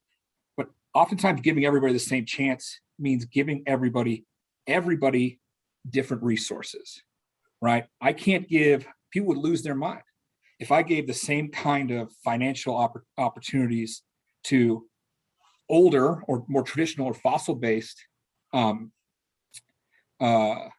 fuels. And granted, you're not asking because that's old, that I did to some kind of midstream or things that have been in the market for 10 years that are still receiving financial incentives. And when we do talk about removing some financial incentives, things that have been around for 10 years, people lose their minds. But there are a lot of great opportunities, especially as we look at market pressures, not political pressures, but market pressures related to generation to identify ways for us to be successful. I think that it's clear that if there's an emerging technology that needs, you know, hundreds of millions of dollars of government subsidy, then maybe the market needs to spend a little more time on that. But if there are ways for us to find opportunities and solutions, we're open to having as many conversations as possible. Yeah, thank you so much, Director Carter. One more question that came in through the chat. What do you see as the bright spots for workforce development in Utah? And I would assume it's in the energy context and some of the areas we've been talking about, given a potential lack of specialty technicians and an overall aging workforce? Oh boy, that is a real question, isn't it? Who's the jerk that asked that question? I'm kidding. I like you all. I'm not the kind of politician that's not afraid to say I don't know and then make something up for 3 minutes to kill the time. So let's start there. I don't know. You know, one of the things we do worry about is, one, aging population. Two, that we have a lot of open jobs, a lot of good open jobs, and a lot of good opportunity for jobs that support energy and energy opportunity and energy development. I think one of the things that we like to see, of course, is our young people taking an interest in STEM and STEM education, but not necessarily meaning they're doing that through four-year education, right? You can go to tech school and you can go to community college and you can take classes in high school that can prepare you for a career in energy and graduate from high school with a certificate and go and get great jobs. And I think that if we spent some time and energy and resources in that kind of training, we'd be able to fill some roles. Not everybody needs to go to college. I have an English degree. You want to know how useful that's been? I mean, I can write an essay really well. I can tell a story, and it has been useful. And I don't want to downplay my bachelor's degree, but we need to be honest with our young people about, you know, ways to get them into the workforce and give them opportunities to succeed early on. As far as the bright spots, I don't have a good answer for you. There are lots. Let me just say that. There are lots. We're great. Our economy's strong. No, thank you so much, Director Carter. I really appreciate all those insights and insights on sort of what's going on here in Utah, and what Spencer Cox and what you have planned, and sort of what you're thinking as far as advancing our energy economy and advancing opportunities. With that, I did want to mention with the IWEST initiative, the IWEST initiative is looking at these broader issues, including are these things economically viable? How do you make the economics of these emerging technologies more viable? how do you solve these problems like workforce development? And so I think that's what's so exciting about the IWEST initiative as we move forward. I think we've had a great kickoff workshop, but obviously the hard work is sort of left to do.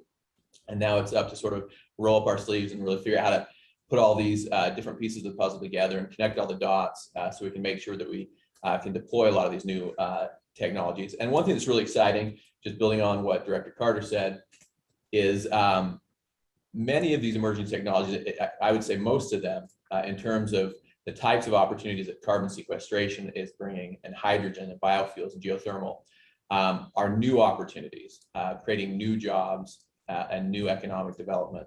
And so they aren't necessarily out competing with existing sources of power generation, but or existing sources of fuel creation, but they're actually creating new opportunities. And so I do want to thank again our hosts and our sponsors, the U.S. Department of Energy, Los Alamos National Laboratory, and the University of Utah Energy and Geoscience Institute.